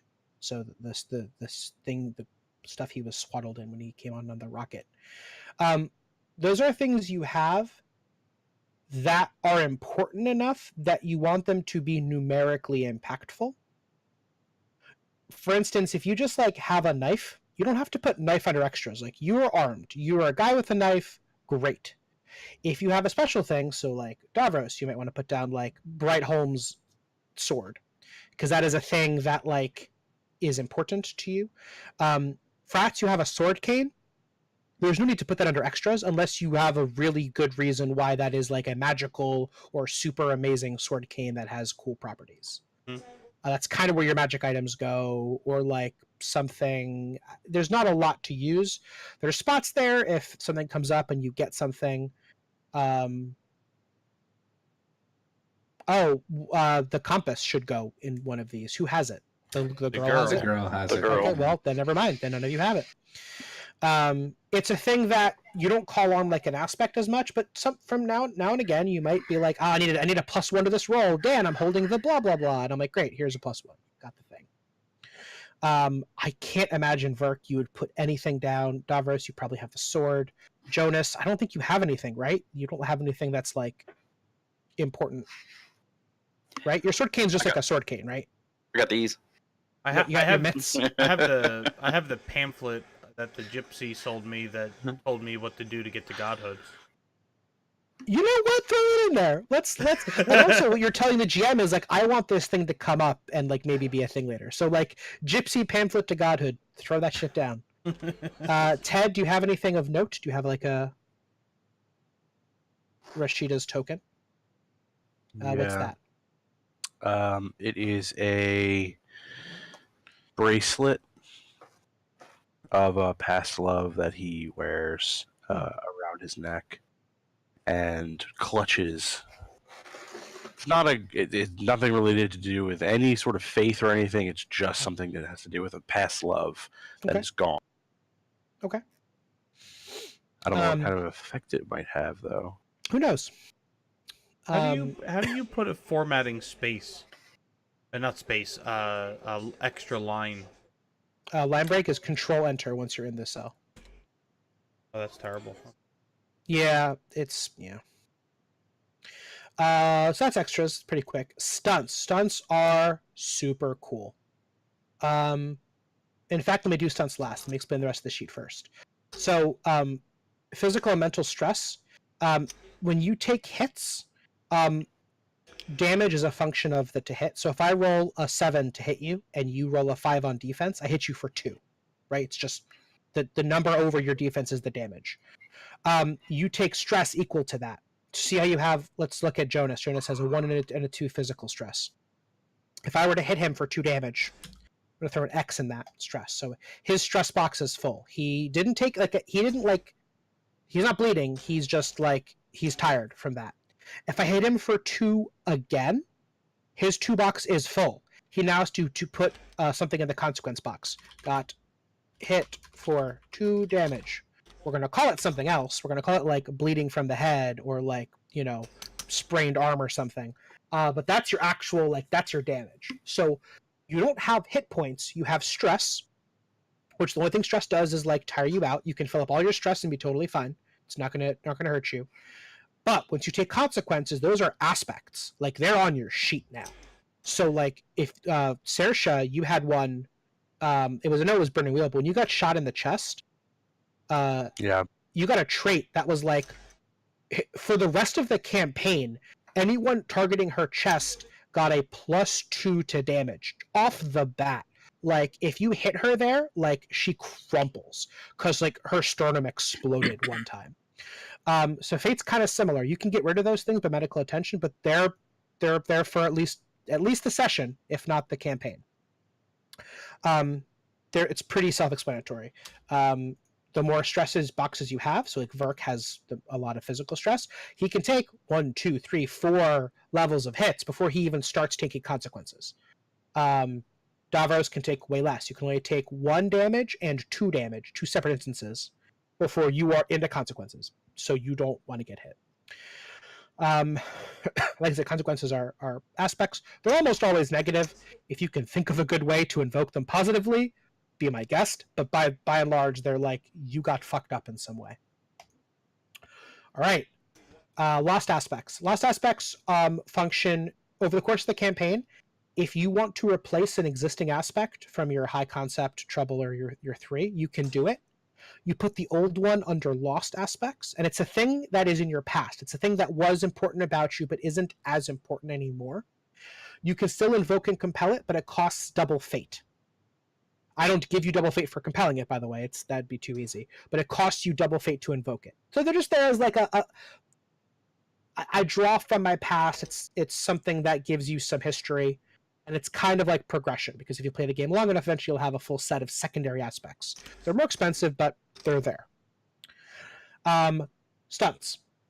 Stunts are where you diversify your character. Stunts are your feats. They're your cool class things. And there's a list of sample stunts in the book, but other than that, you make these up from scratch, which is super cool. So I'll go to Superman. So Superman, laser eyes is his 3rd stunt. Roll fight on shoot attempts when using your heat vision. So I'll explain that. Superman has laser eyes, but he's not a marksman. He's just he's good at using his body. He's not Batman. He's not a trained combatant. He's just strong and pretty well in control of his own body, right?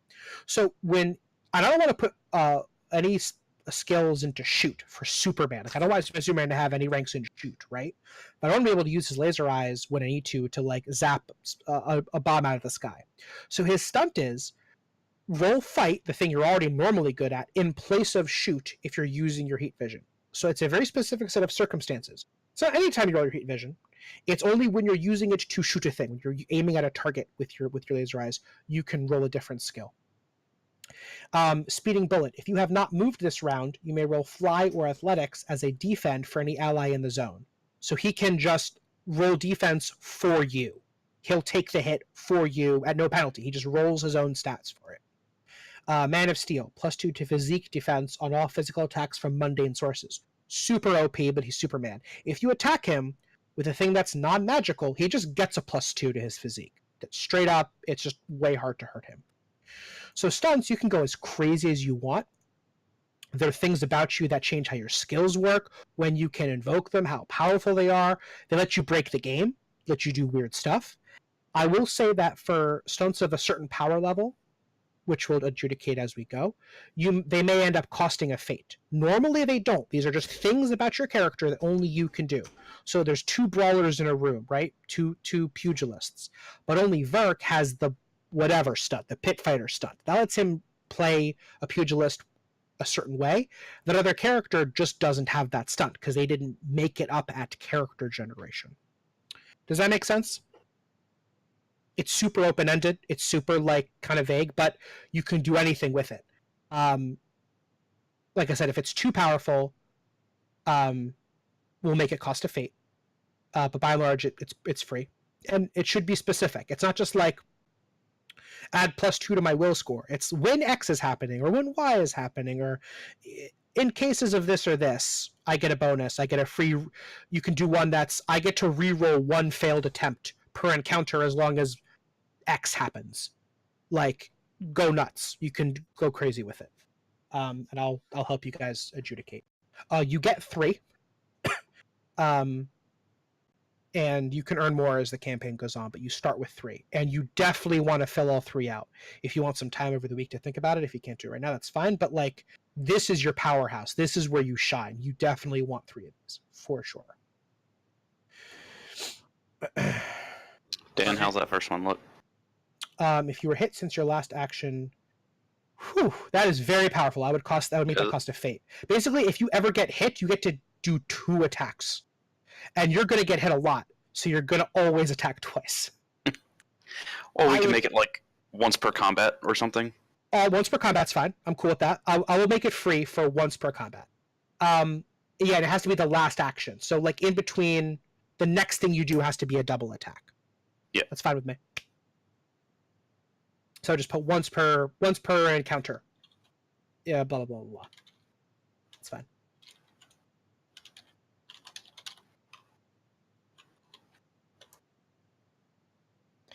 Let's actually the language for punch, because what you want to say is roll. Well, do you want it to be that you can roll? Because again, when you attack, you can roll anything to attack.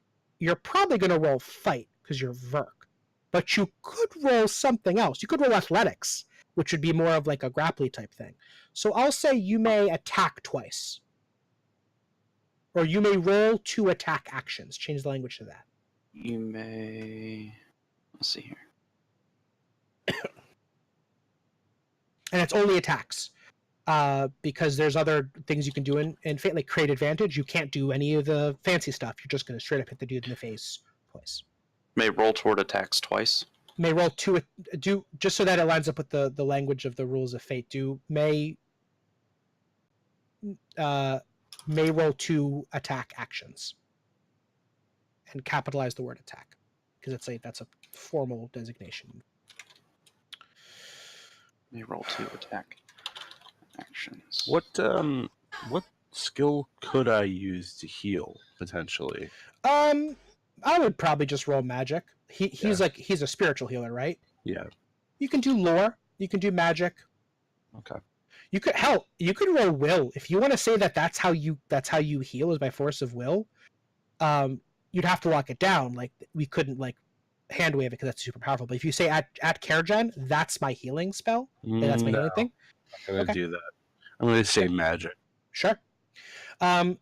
This is also Ted and Frats. This is also where you can start making up like quote unquote spells. Your stunt could be a spell, like when using the magic skill, blah blah blah blah blah, gain +2. Like you can do, whatever.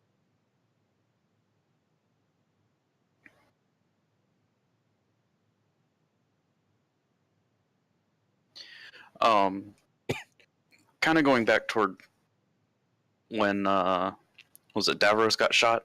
Or Davros and Jonas both got shot, and he kind of used his shirt as bandage, kind of like as an impromptu patch up. I was gonna do like pit patch, kind of like got done fighting, got a busted arm or got some cuts.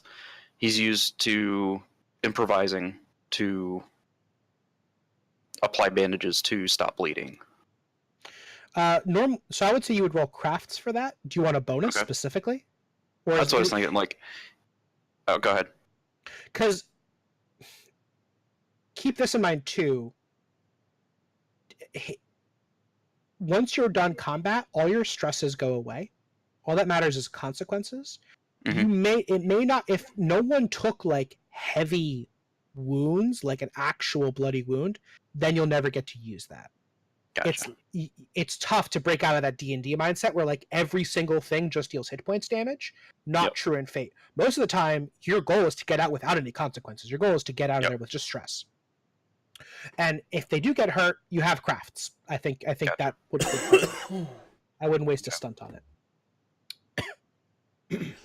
Davros. Slippery. When focusing a target in combat, +2 physique defense against that target's fight actions, +1 against that target's shoot actions. So that's just super good. What's focusing a target mean?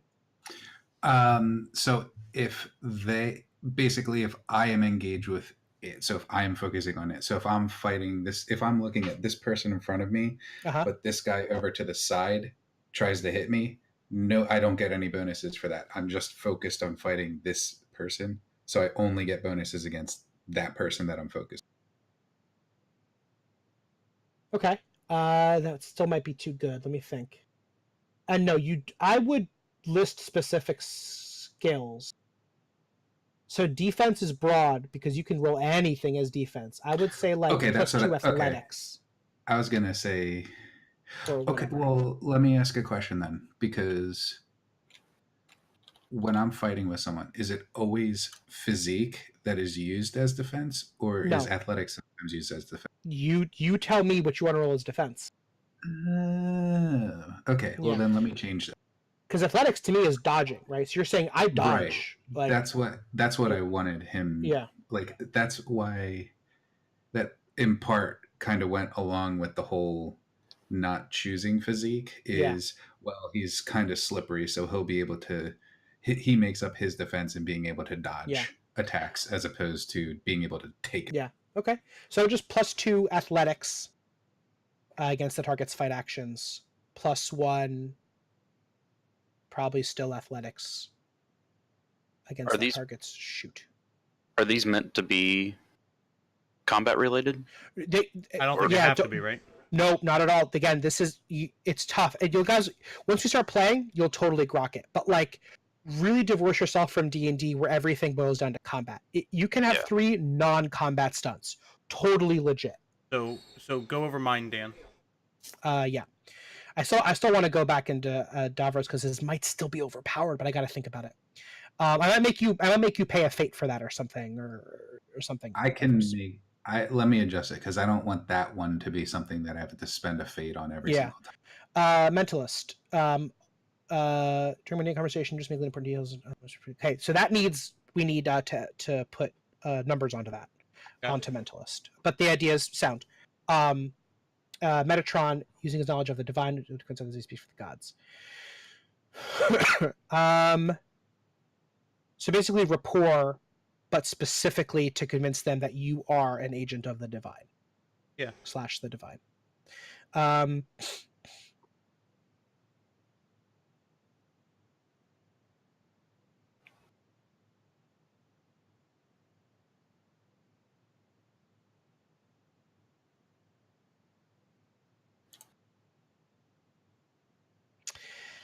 So in a vacuum, if we change Metatron to read +2 to rapport, to convince others that he speaks for the gods, is a perfectly balanced stunt.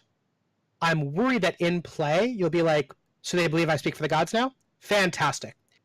And then everything is way easier for you because you made one good roll. Does that make sense? Because that's a hell of a thing to convince somebody of. And it's very specific, but once you've done it, like, they're fucking yours. So I'm worried.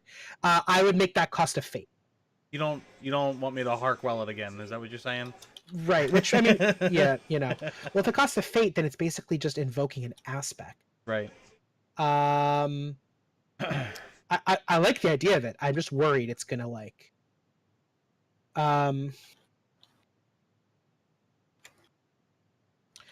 Mentalist. During mundane conversation, journalists may glean important details. So you're saying while not actively questioning, or they don't believe they're being questioned, you're just having a casual chat, but you're good at like. You know what I'm up, thinking? like... You know what exactly what I'm invoking here. Did you ever see Now You See Me, the movie Yeah. about the magicians? It's Yeah. Woody Harrelson's play on he's grifting people and he's like talking to them and obfuscating and eventually getting like he sees a facial tick as he's getting information out of the guy. And yeah. It's that maneuver, but in this system. You know, that's what I'm trying to portray.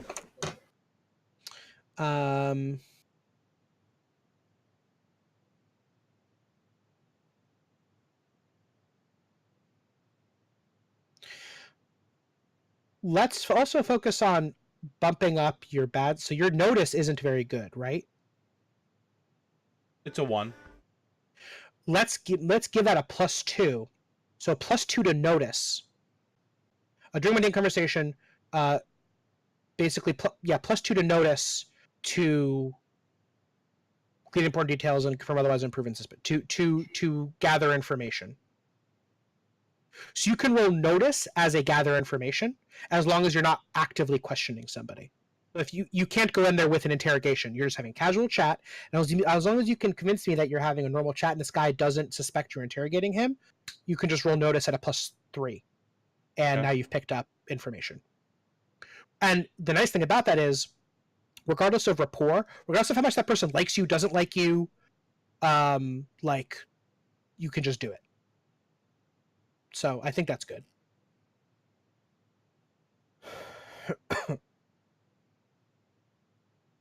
And we can balance these. With the knowledge of the divine, would that be covered under lore? Or is that that's your actual knowledge of the divine? Yeah. Yeah, that's what I'm saying. I didn't know if you meant like your knowledge as in like convincing them you have knowledge of the divine. But yeah, like actual truthful knowledge, yeah, that's lore. Okay. Let me think about that. Let me go back to Vault Breaker. If given enough time, Devils can pick any mundane lock.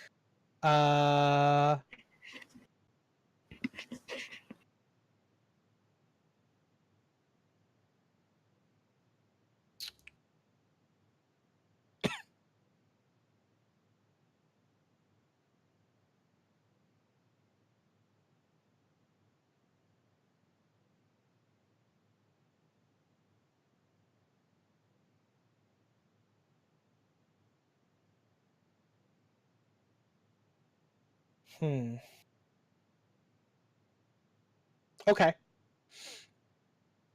+2 to burglary against... I'll make this really clean for you.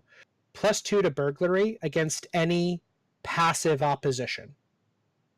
So what that means is when we're rolling, it's active or passive. So either you're going against a lock or you're going against like this dude trying to out-hack you in a computer system.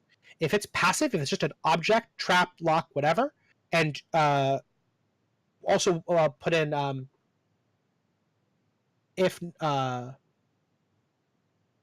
not harried, like if not something about like if you're not being bothered, so you're not in combat, like you're not being focused, no one's attacking you or dealing with you, you just straight up get a +2, which puts you at a 6 for burglary, which means like you're basically going to crack it. Like that's what it is, unless someone is actively trying to stop you. How does that read? If unharried, +2 burglary against any passive opposition. Yep, love it. And what about the change to slippery? I just always target in combat. I think that's way more balanced, and it's only against that guy. Only and every round, I'll be like, "Who are you focusing?" And you have to just tell me it's that guy, and then okay. I think that's totally balanced. Ted, I've seen this one before. Present a magic test to cure physical consequences. It's balanced, Ted. I think it's a little boring. I think you could go more interesting with it, but it's perfectly balanced. It's fine. It's useful. I'll think about it. You remind me of her. Plus empathy or report abused at will, but only once. Oh, like for the campaign, you get one roll at a +2. Yeah, any person you meet, party or other. I like that a lot. Think about it. You can't keep saying this to somebody and have it mean something every time you do it. You know what I mean? Yeah. And it could fail too. It could fail. You have good rapport and you have good empathy, but if I stack a lot of aspects against you, or it's a hard roll and you fail, that's it. Once I like that a lot. That's a great stunt. Love is a battlefield. Stacking +1 fight for any fate usage against a single target. Ooh, you're good at stunts, Ted. That's really unique because your fight's bad, but eventually, of course, of a fight, if you keep spending fate on them, change the language to be for fate spent on attack,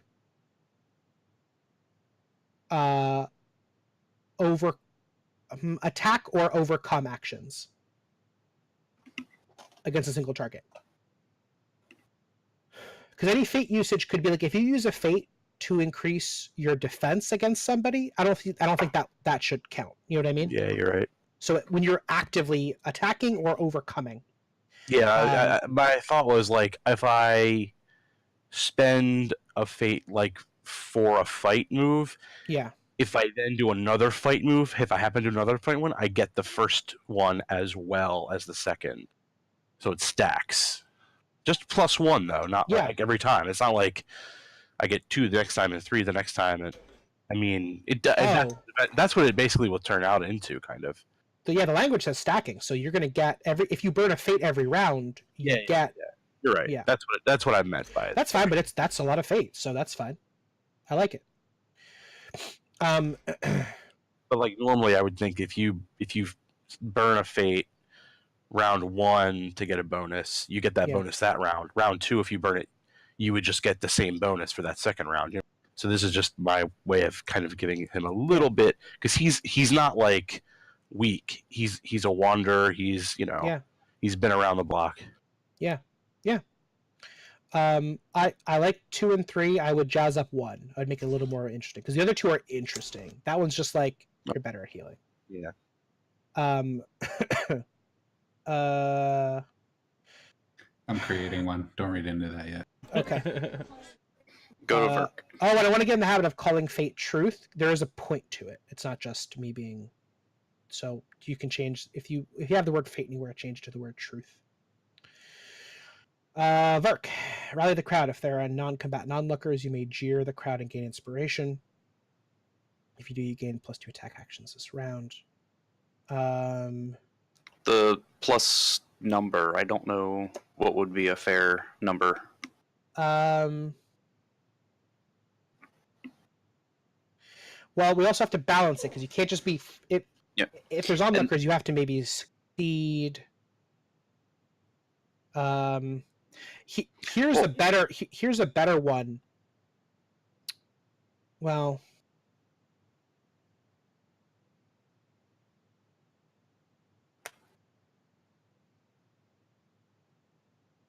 or it could be if they are enthralled from that jeer kind of thing. You're also limiting yourself too, because you keep coming back to this well of combat. Now, and that's why I said the third one I definitely want to try to come with a. But let's make the second one neutral. Okay. So let's change the perspective here. All right. When there's onlookers. Uh-huh. And now that's generally going to be in a combat type scenario, but it could be elsewhere. Yep. You specifically say bonus to attack. Let's change that to a bonus to maybe attack and overcome. So it's more broadly applicable where there's people watching you, and we got to think about how to phrase it. And if you have if you know they're watching you, their attention's on you, you have that sort of like nebulous crowd support or crowd attention, you gain a bonus to, whatever. I gotta think how to phrase it, but we broaden it out. So it could just be like an intimidation. You're intimidating this guy, and there's a crowd gathering to hear you like spit hot fire, and because there's a crowd, you end up doing better at it. I almost want to say, let's get cool with it. You can roll provoke +2 to okay. If there is a crowd paying attention to you, or a crowd watching you, so the crowd has to know you're there. +2 to provoke. +2 to provoke as a overcome or create advantage. So +2 to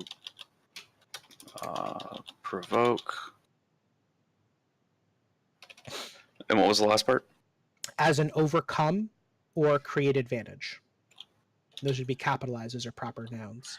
So As an basically, overcome or create gain- advantage. create advantage. So specifically, actually, not when you're directly punching a dude, but if you're trying to overcome an obstacle, or get this guy before you start the fight, you want to get him weak. You're creating an advantage. I would cut the if there's a crowd that notices you, don't put that like qualifier because you're just getting it. So there's a crowd that notices you, comma +2 to provoke as an overcome or create advantage. Now there's not an overwhelming amount of scenarios where provoke is the appropriate tool, but when it is, and you have a crowd, that's a second skill basically at a +4. So I think that's strong. Is that how you want it ordered? Yeah. Then does that make sense in functionality? If there's people you can provoke and there's a crowd, Mm-hmm. and you can justify to me why a provoke makes sense for whatever you're trying to accomplish, Sure. it's just straight up a +4. You're great at it. Question, Dan. Yes. Is fate or truth or whatever, is it a pool or is it we each have our own, right? You each have your own. Because I was going to have maybe an additional, like on success for the first one, I give that player a fate as opposed to paying. Is that possible? Let's think about this. So Only on success. only on what? Only on a successful magic test. To do what? Cure like- consequence. Oh, I got you. Oh, so when you cure them, you also give them a fate. Yes. I would say you want to give them your fate. I think Right, you have to. right. Otherwise, there's bonus. We don't want to arbitrarily inflate the fate pool. You know, it would go from me to them. They don't Yes. get a free one. Yeah, it Yeah. costs you. Yeah, I like It it a costs lot. me a fate, basically. But if it yes. fails, it doesn't cost anything. Or I guess maybe you get the no. fate of failure? I don't know. No. I'm fine. So you would take out that double any extra successes line? Oh, yeah, I'm rewriting it now. Yeah, Sorry. I like that, Ted. So they get +1 to your test to cure it, and if you cure it, they get a fate. You give them a fate. Or truth. Cool.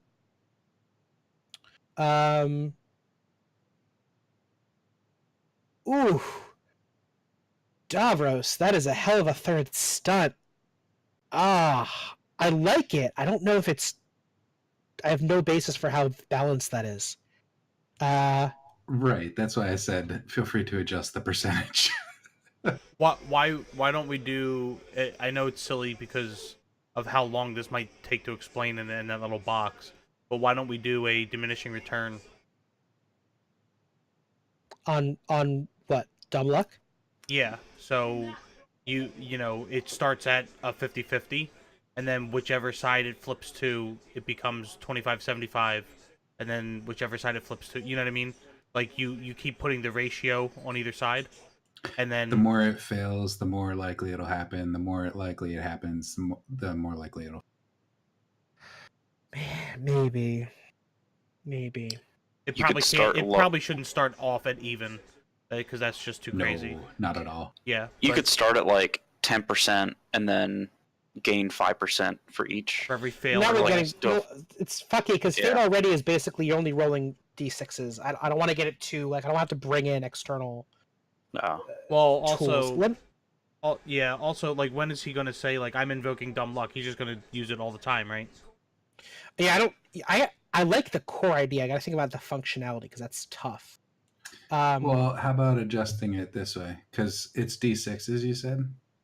Yeah, Fate. So for every action you roll in Fate, you roll exactly 4d6s. That's the only roll you're ever going to make in Fate. Oh, it's always 4d6s. It is So- exactly 4d6s. Okay. That's all you ever roll. and you don't want to roll more. So the way fate works is if you roll a 1 or a 2, you get a -1 to your roll. If you roll a 3 or a 4, it's a 0. If you roll a 5 or a 6, it's a +1. So you roll 4d6s, and you tally up how many minuses, how many zeros, and how many pluses. Normal fate dice actually doesn't have numbers. It has 2 sides are minuses, 2 sides are blank, 2 sides are plus signs. And that those 4 dice simulate, like, they have the particular bell curve of statistics, but you never like gain or lose dice or anything. And then you add your numbers. The reason is because the dice themselves are very simple. The focus is on then fucking chugging aspects and constantly throwing +2s at it because of all your cool aspects and dope shit. Yeah. So essentially, the most you can ever roll is a +4, the most or -4. Correct.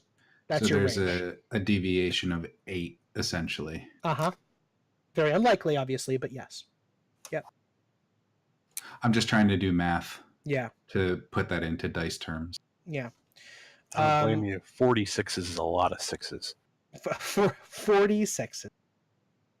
No notice or details. +1 to notice during mundane conversations. I'm going to simplify the language on that, Frats. Yeah. +2 notice during mundane conversation to gain information. Okay. Now it's just a backspat. It's more broadly applicable to you. +2 lore when talking about the divine, or +2 rapport with believers, -2 with non-believers when talking about the divine.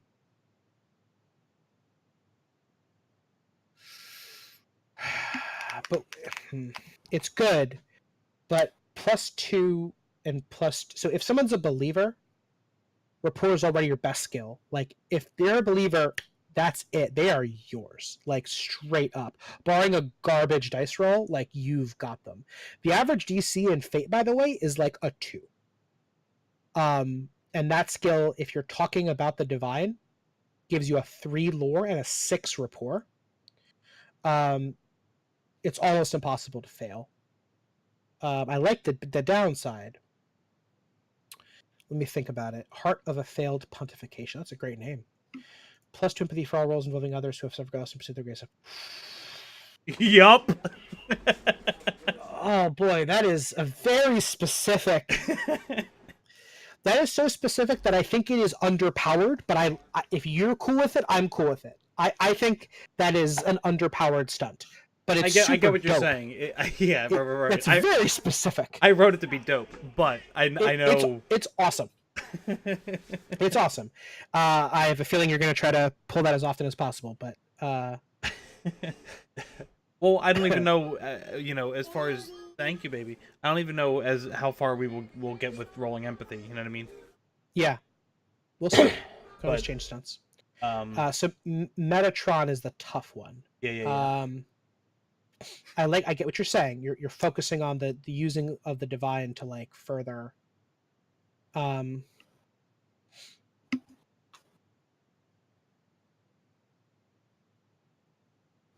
Also, a really good balancing factor is just times per session. You can just do once per session do this thing, and it's super dope, but it's once per session. Like, I'm cool with taking Metatron. To be. I'm cool with the balancing factor of Metatron just being like once per session. +2 to lore or rapport when What about sorry, spending a truth is basically declaring success, or no? No, it's adding 2. Oh. Not 2 dice, 2 flat, so it's really good. 2 to the result. Yeah. I think what's super clean is once per session, +2 to lore or rapport, to convince someone of the divine, either your own divine actions, that there is a divine. When you're trying to convince somebody, and your objective is the divine. Does that make sense? Yeah. It's strong, but it's only once per session. And we take out that penalty there. What if I changed? Although believe me, I am in love with as written, the heart of the failed pontification. It's so good. But what if I changed it to just of unaspiration rather than their greatest? Yeah. It doesn't solve the core problem, which is that I thought the core problem was how much can I really apply it to? that is actually the core. The other core problem is from a DM perspective. It's Hey Spars, we're gonna use fate. So as we're building, when the I campaign, now we're have actually to doing like the kind make of a the system character. now. I either like directly buff you or nerf you.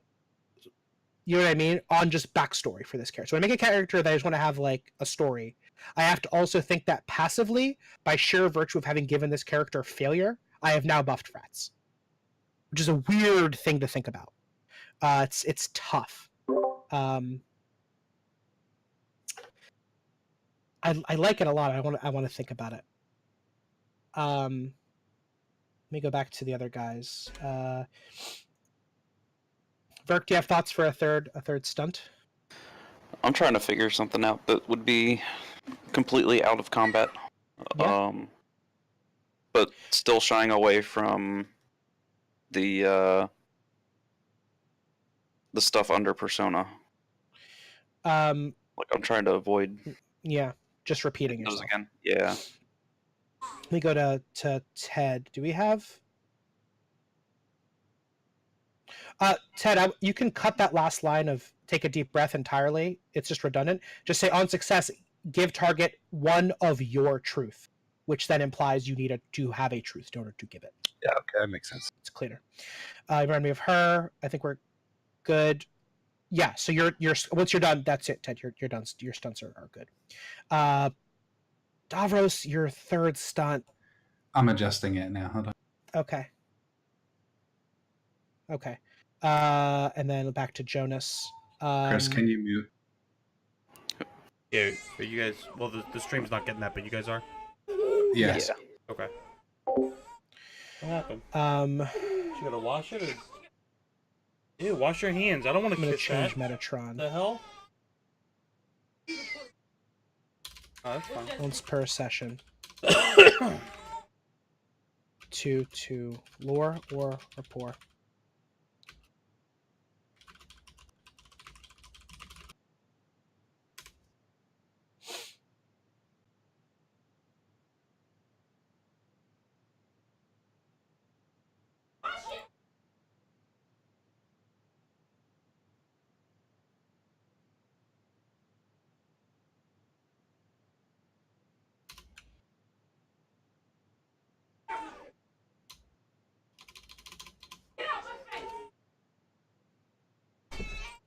What the hell?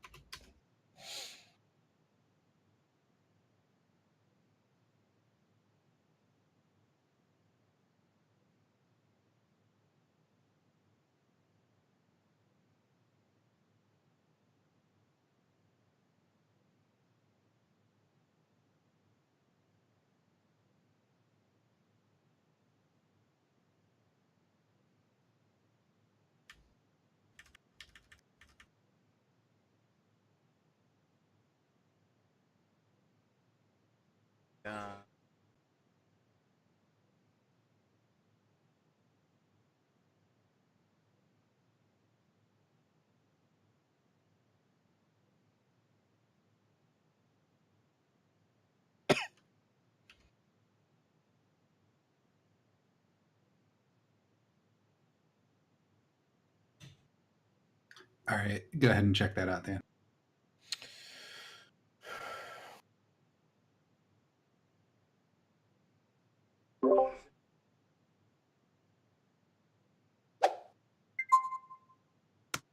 Hey, Spars, thanks for the follow, man.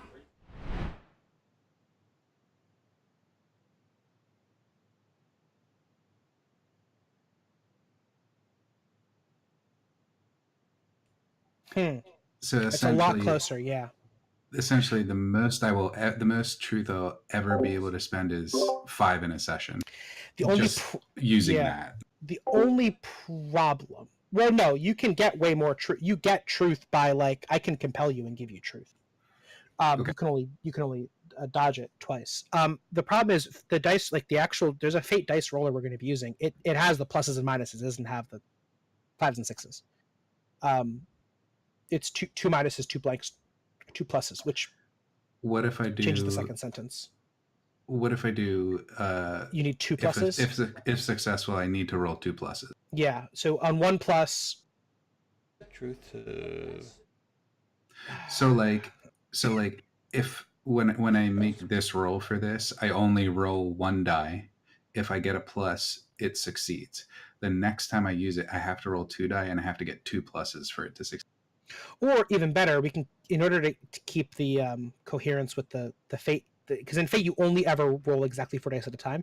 You roll 4 dice. If the total of that 4 dice is a +1, you do it. If the next total is a +2, so however that shakes out, right?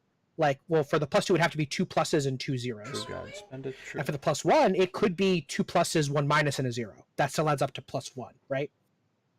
The total is still 1 on that roll. Does that make sense? How about that? Oh, hold on. On a +2. There. Yep. It's a lot closer. Yeah, let's go with that. I'm worried that that'll end up being overpowered still, but I'd like to try. I think that could be. Now this is your truth. The only like you get to roll this for your truth. Only me. Yep. Goes in line with the there are no other like me. Yeah. Ooh. That might actually be self-balancing. So, there's a mechanic that I was going to go over in the actual session one. Well, I'll go over it right now, actually. That I think you guys are going to really dig. Seeding at cost. Well, I didn't even talk about success at cost. That's right. I forgot about that. But that can come up in play. So if you go back, let's go up to the mysterious attunement on the upper right-hand side. When you spend truth, you're going to tally up the spent column. You're going to keep track of that, and that's over the campaign. So that doesn't reset. So every session you get 3 truth, and however many you end up spending, that is additive. So by session 3, maybe you have 10 that you've spent. We're just tracking how many times you've spent truth. When you have 10 truth, you get to declare a world aspect. So going with the ability of these, we're navigating this grave, we're navigating these worlds that we can impact via like divine morphism, like you can change it to your will. Once you've spent 10 truth already, because every time you spend a truth, you're kind of changing the world a little bit, you're giving yourself a +2. When you've spent 10, you spend all 10 in one shot out of the spent column. You reset spent down to 0, and you create a world aspect. It changes the actual world around you for the duration of like the scene. So, like, I can't think of anything off the top of my head right now because, it can be something as direct as like, I invoke the world of songs. The rest of the scene, the area where we're standing, is for all intents and purposes the world of songs with whatever that entails, or it's the world of madness, it's the world of worms. It doesn't have to be a world effect. It can just be an aspect that you find important, and it affects everybody. It can be an aspect like anti-magic field. Magic just doesn't work anymore for you, for them, for anybody. It's your thing. You're God for like one action. What that does is then once you pick a world that action draws from, so songs, cathedrals, crucibles, ruin, worms, madness, constellations, broken marble, oceans, and you add a 1 next to that world. From then on, for the rest of the campaign, you have a +1 to all rolls in that world. That world has a +1 to all rolls against you. So we're getting like really heavy character progression, really dangerous, impactful stuff. Every 10 truth, you get to do one totally badass thing, and that one badass thing impacts your attunement to this world for the rest of your life. Bringing that back to your stunt, what's super balancing is that truth isn't spent, which is great, except it doesn't go into your spent tally, meaning it doesn't get you any closer to being a god. So I love it. That's balanced. In fact, it might be underpowered now. We'll fuck with the numbers, but I think that's gonna be a really cool stunt. Okay, cool. So you're done. Ted's done. Vert, you need a third one for rats. Why is this copying? Is that on purpose, Rats? I did that. One Yeah. cell that's Yeah. okay. I did that. I'll get rid of it in a second. It's fine. We're still working on the third one. Well, yeah. As you were explaining something there, you gave me an idea for one.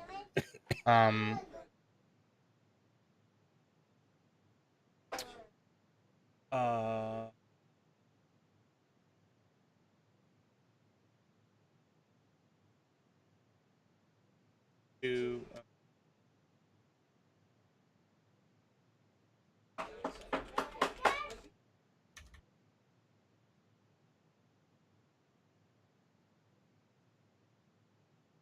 could I use a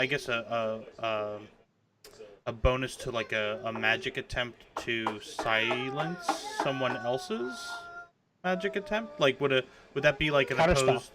Yeah, right. But that would be out of magic, right? That's like a completely legit stunt. Yeah, it's very specific. It's cleanly effective at the thing it's specific at.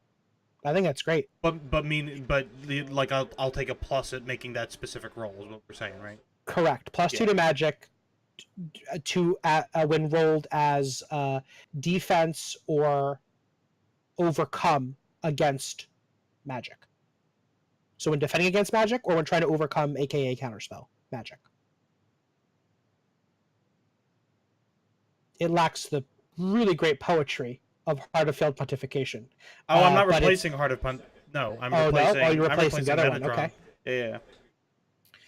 Are you going to make Heart of Failed Pontification closer to what we had with the adding to rapport? Empathies. I mean, empathy's the right role for that description. That's such a tough. And you're right. Like I have rapport as my greatest skill. Like why am I? And you can if you really want a +6 in it, but it's got to really like. It can't just be like, oh, we're talking about God, the thing I always do. So it's a +6 now. So I changed the language a little bit. It's +2 empathy for roles involving others who have suffered loss in pursuit of aspiration. That's better, but my core problem isn't fixed. It means I have to. You have to have that in the backstory. I have to be aware, and then when I arbitrarily decide, I got to go. Shit. Now, it's hard for me to not bias myself towards like if I want you to succeed as Dan, not as the GM, I'm more likely to be like, yeah, they did. That does count. And if I want you to fail, it's hard. I don't want to have to fight myself on that. Let me think.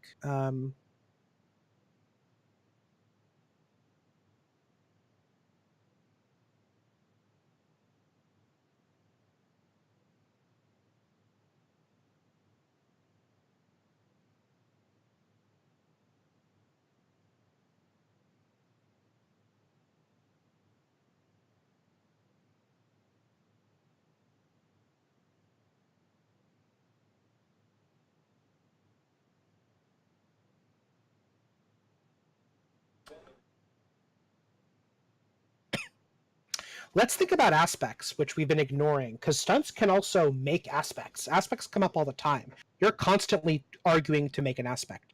A really simple example is Davros pulls out a bunch of caltrops and throws them on the floor. There's now the aspect caltrops on the floor. It's in play. Like, it can be invoked and compelled. It's a thing in the world, right? And he did that by throwing caltrops. Your stunt, Frats, I'm thinking, because here's what you want to do narratively. You want to build a relationship, and you want to build, part of it's honest, right? But part of it's dishonest. You want like an up on someone. You want like an edge or an in, right? To get them to do what you want / follow you. So you want an aspect in play on them that you can invoke. Like, you want to be declaring aspects specifically in pursuit of your goals. So a stunt that helps you build an aspect. You got to think about the specifics, but I think that might be the way to go. So when you see someone fail, or I think I gotta phrase this. Like either you see someone fail or you learn of a recent failure. So the failure happens in the session. So it's no longer like my adjudication, like I rolled and it didn't work, right? Or even cooler, somehow that person got compelled to fail. So there's some play there, right? But you know they failed. You swoop in and build an aspect on that to get them to trust you. Does that make sense? Yeah. Do you like that? I do. I gotta think of the wording, but I like that a lot. So a failure happened in the session.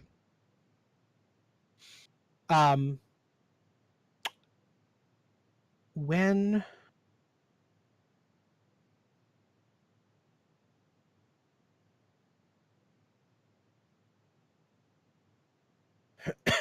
Is he making a check to do this, or is this just like an automatic effect? no, he has to make a check, but like normally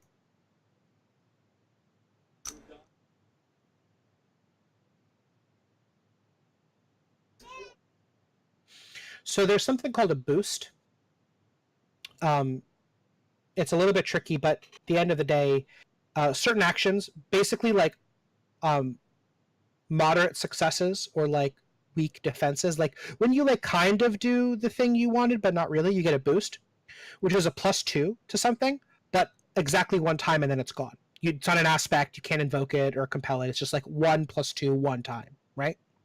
Those happen they're always happening, just statistically.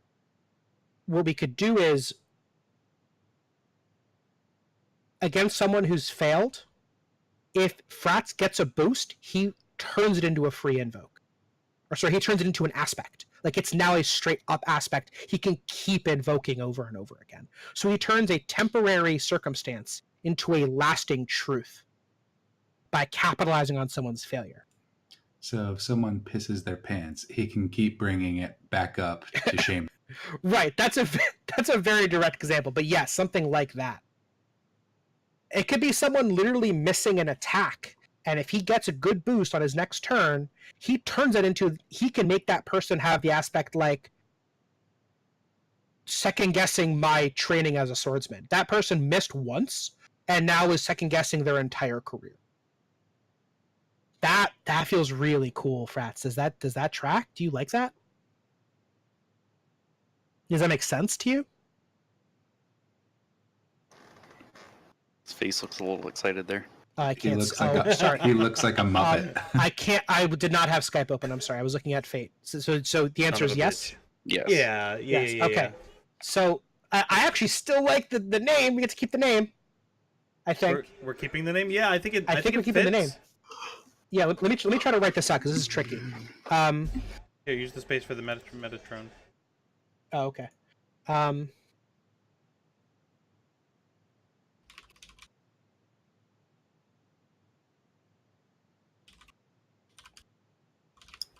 Let's change it to failure. You have to see that. You have to be able to speak with authority on that. You got to like see the failure. It doesn't have to be combat. It can be like someone is speaking and rolls a bad rapport check or something.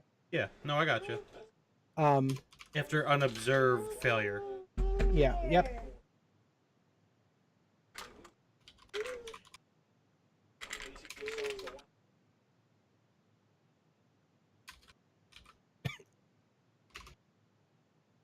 Good card.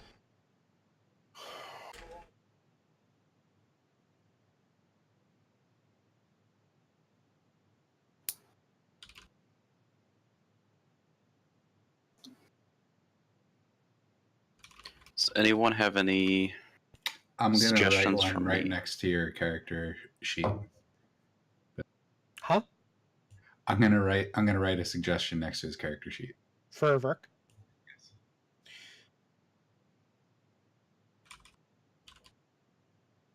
Or are you just brainstorming ideas of directions to head? That's what I'm doing. Yeah.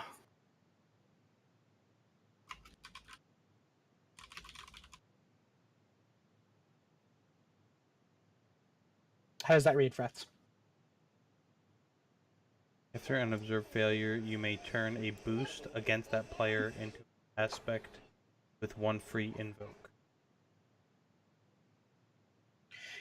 Now, that's pretty powerful, but it has to be a failure. They can't have like succeeded but not great. It has to be they have to actually fail.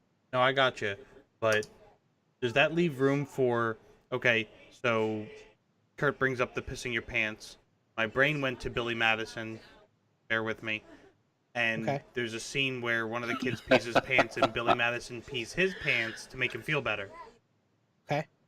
Would that track that I could either turn on the failure for maybe a negative, or turn on it to try to make it a positive, right?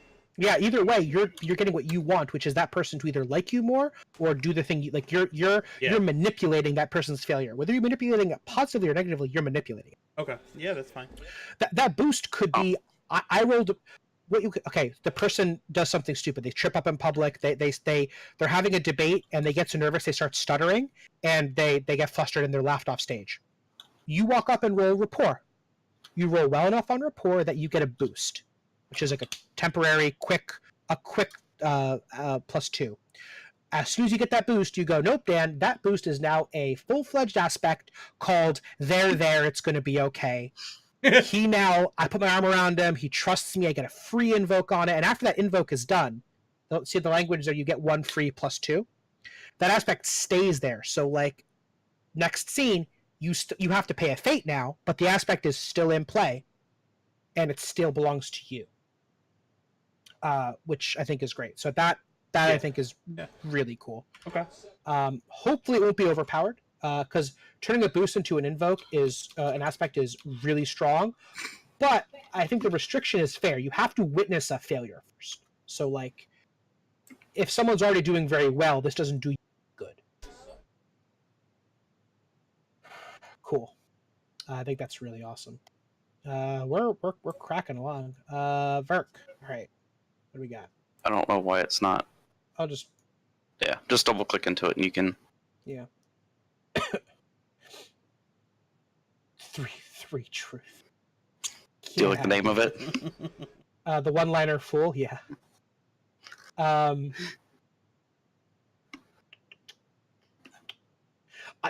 actually really like it. Like, if we have to genuinely laugh out loud. Like, the test is like, do we laugh on the stream?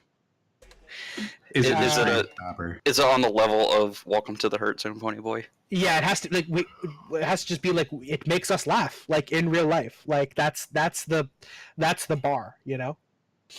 All right. The truth increasing by 3 is bonkers. We need to like change that. But make us gain laugh the at a truth. Just I mean, gain a that's truth. Although that sounds like an aspect to me. That's also, I mean, that's a burning will rule. Like if you ever make the table, like, you know, whatever. That's true. But no. So we can let's make this again aspect based, right? So, anytime Verk create a catchphrase, makes everybody laugh. And the understanding is if we all laugh in real life, someone in the room in the game also is laughing. That's the mechanical.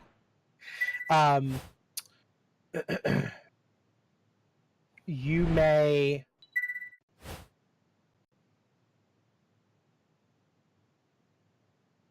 put an aspect in play with a free invoke, but what? It could just be as simple as that. Fuck, it could just be...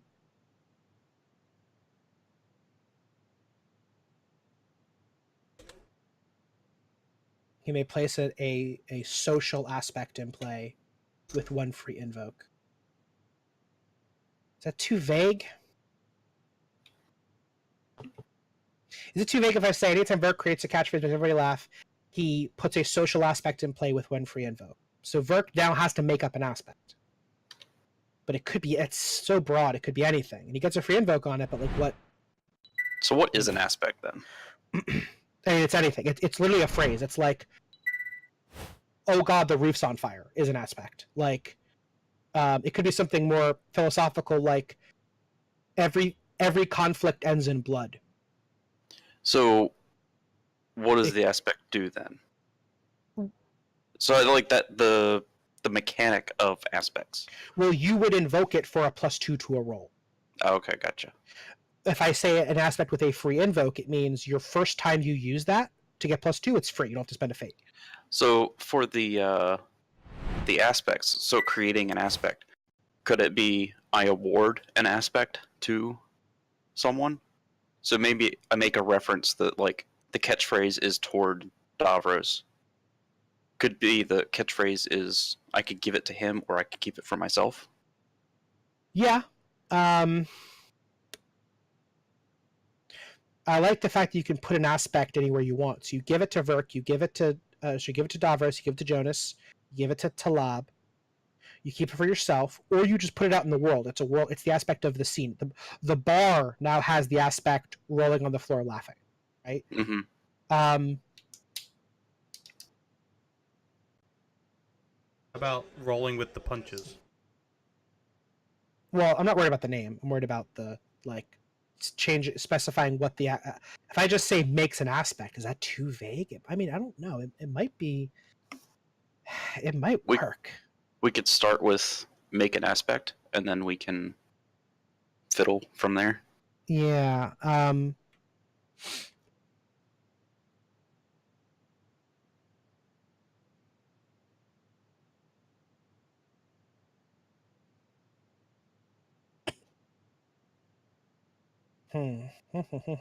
me think.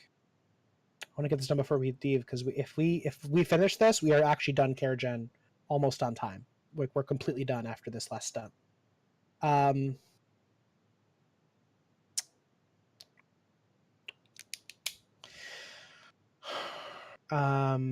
What if he cracks a joke, makes us laugh. He either creates an aspect of the same name or gets a free invoke of an existing one. Or gets a free invoke of also gets a free invoke of the new aspect. Of an existing aspect is too vague because then it could be any aspect in play. Although, shit, yeah, why not, that's right? That's just the positive effect he gets. Yeah. And creating one if there isn't one already. I mean, making more aspects is always better. I do like turning the name of the one-liner straight up becomes the name of the aspect. It is a direct quote, which is cool because it just has this weight to it, this tie-in weight. On a successful one-liner, create an aspect of the same name, or create an aspect name. Let me just write this down.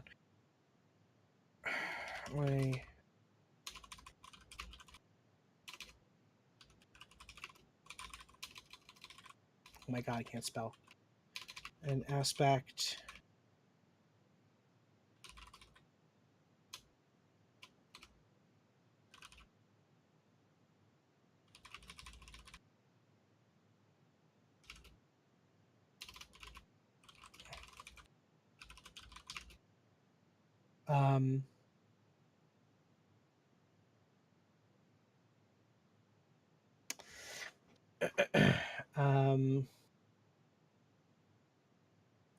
I mean, that kind of it's a self-solving problem because the utility of an aspect is based on its name.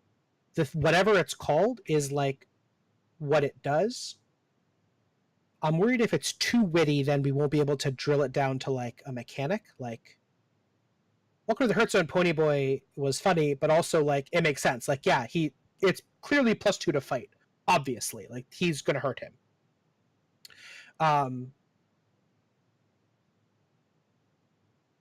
It's then, I mean, I'm okay with it if you're cool, Bill, with knowing that whatever one-liner you make, it has to be phrased such that like it can do something.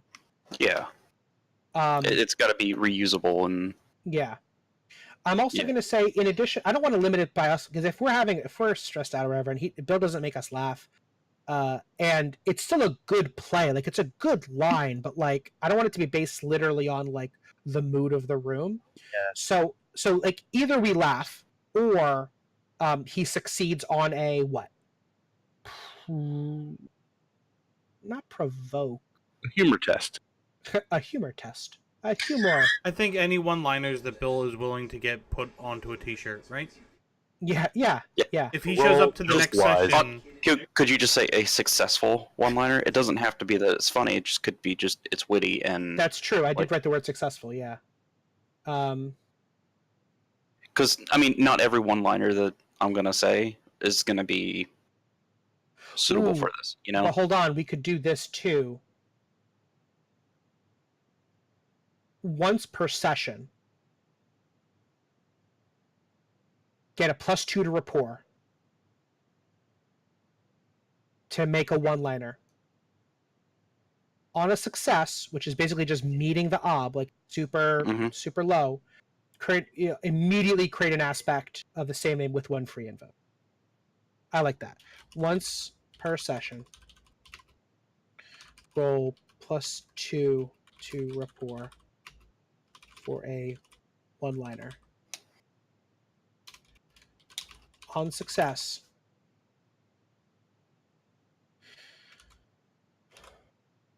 and that fudge the.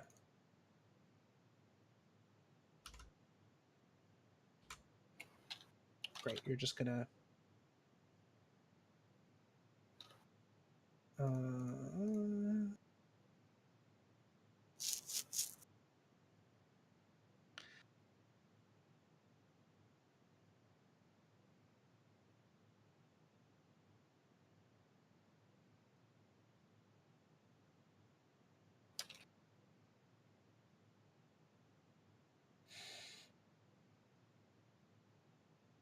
no, it's not open. How's that sound? How's that read? Once per session, roll a +2 per rapport for success aspect. I think it's still the same thing we were talking about. You get 1, you get a +2 to it, which means you're rolling at a 4. The ob is going to be pretty low. Unless the room is like really hard dead set against you, you're probably going to make it. So what's with 1 free invoke? So 1 free invoke. So normally you have to pay a truth every time you invoke an aspect. In order to get a +2 gotcha. on a roll, you got to pay a truth. Anytime you get a free invoke, the first one you just straight up get a +2. One of the cool things about free invokes is you can pay to invoke an aspect after you free invoke it. You could double down. Like if that one-liner is really good, you get a free invoke for a +2, immediately pay a fate. Now it's a +4. They stack. Nice. Same with yours, Frats. So you get that +2. You get a free invoke after that observed failure. If you want to pay me a fate, it's now a +4 to double down on that person's failure. Cool, guys. I think we got it. That's the character. There's a lot more about play. Like in play, there's a lot more rules we got to go over and how you create advantages and blah blah blah. But for now, I really think we got it. One thing we didn't spend any time on at all is, well, we have a couple minutes, is playtime. I'm not wild about keeping Thursdays. Can we do like Fridays or a weekend, or is that, you think, going to be counterproductive for our continued ability to play? I won't be able to do Fridays. Okay. What do we think about Saturdays? Or do we think it's going to run into too many weekend plans? I think it would probably run into the weekend plan. Yeah. Sundays as well? Like Sunday works for me. Sunday, I think, is better than it's better than Saturday. I think Thursday should be out anyway, even though we're already saying it's out kind of off the cuff or whatever. I am open to discussing either maybe Tuesday or Wednesday, potentially. But I think Sunday would be probably best for what's left. Yeah. Well, I can also just throw up like the what's it called, the Doodle, Google Doodle or whatever, in the Discord, and we can just vote.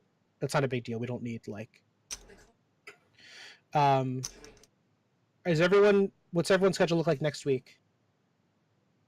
Any days that, sorry, let me phrase that. Any days that anyone definitely can't do next week? I think I have a massage on Wednesday night. This fucking guy. Katrina got me a membership over at Massage Envy for our anniversary. Wow. So Wow. Saying you can't. Is that you can't do both? I don't Yeah, I know. don't understand. Can you just get on your phone and just Skype? They're like, Davros Getting, is just getting a massage really thing mellow. while he's playing. but bro, is that fate? Yeah, man. I think that's Wednesday though. Okay. And Anything else? For me, I think that's the only thing that I have. Frats? Off the top of my head, I don't think we have anything. Bill, you said Fridays are bad. Correct. Anything else? Other than that, I'm good. Okay, and then Ted? I have so much going on, Dan. I Yeah, can't. just too much. Just so much. Now I really have nothing. Okay. I can do anything. We'll put something in the Discord. We can do Thursday again. I just like Fridays. I got to get up. It's my early days. Of all the days, it ends up being like the most frustrating. Do you guys want to do Tuesdays then? I might prefer Tuesdays. I think that might be a better. Fats, you saying no to Tuesday? You're shaking your head. Hold on 1 second. Hold on, I'm looking up your birthday. Thursday. All right, that's fine. We're not doing Thursdays anyway. Yeah. So Tuesday wouldn't be an issue. I am unfortunately. My family got some bad news yesterday. I'm sorry. Yeah, I'm not gonna whatever. But Tuesday, day I think is bad, but night should be fine, right? Like from 8 to 11, like I normally do, right? Okay. Yeah, I think if we did Tuesday night, it'd be fine. I mean, obviously, we're not going to do it during the workday for. Yeah. For most That's the of thing it, about Sundays. That'd be better. I know Laura's like not. She's okay with it, but it is really like right now. She is like in her like it's not the best, and I know we can't really push it earlier with you guys. I wouldn't mind 7 to 10, but that's cutting it real close on like dinner. I could do it. If I knew D&D was that day, I would plan out a so that's the thing. Quicker dinner. I would be willing to say 7 to 10. I think that would give me a better opportunity to help Denise after the stream with the kids, try to put them to bed and stuff. At least in the current way that they're situated.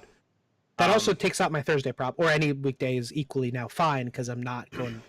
But I now have to like leave the stream and then like get ready for bed.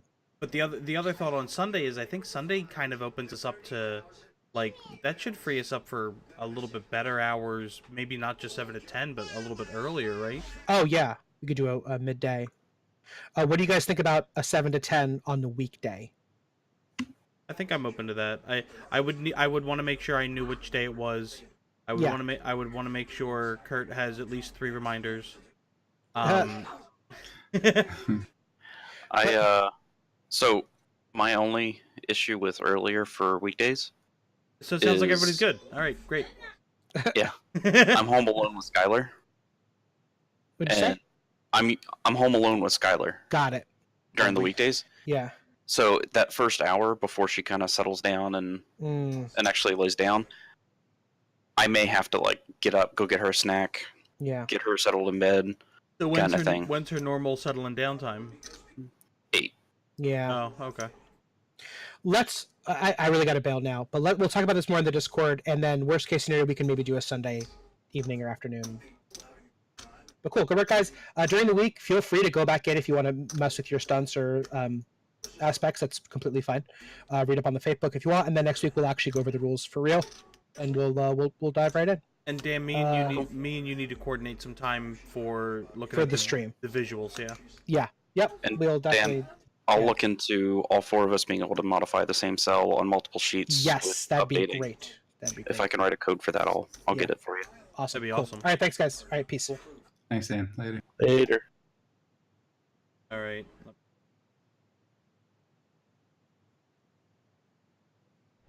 Idle. Oh, idle works. Yeah, that's good. All right. mute the Skype and everything. All right, well, hey guys, if you stuck around, I appreciate it. Thank you for checking out what's going on. I know there wasn't a ton of on the screen visually, so my apologies with that. But we are setting up a Fate system, which is a pretty different D&D system. But I think it's going to allow Dan to do a little bit more of what he wants to do, which is a very heavy narrative-based campaign. Dan and I are going to work on the stream visuals to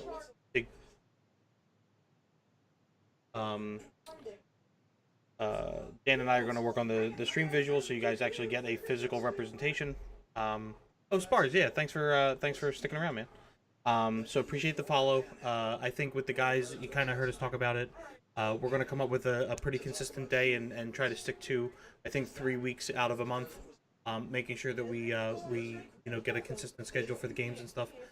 Spars, if you want to check out my character Jonas, the bard that tried to ascend to godhood, Verk, the barbarian, lovable dimwit, and Davros, the debonair thief. We did a mini campaign with the three of us over 6 episodes, so I guess 5 full sessions, and then it was a similar like setup session that we had. I have them on my YouTube. I actually just uploaded the last one today. I was a little late on doing that. So feel free to check those out. They should still be on, a few of them on the Twitch video on demand. If you want to see what we're actually like in action with some of this stuff, I'd love it. I'd appreciate it.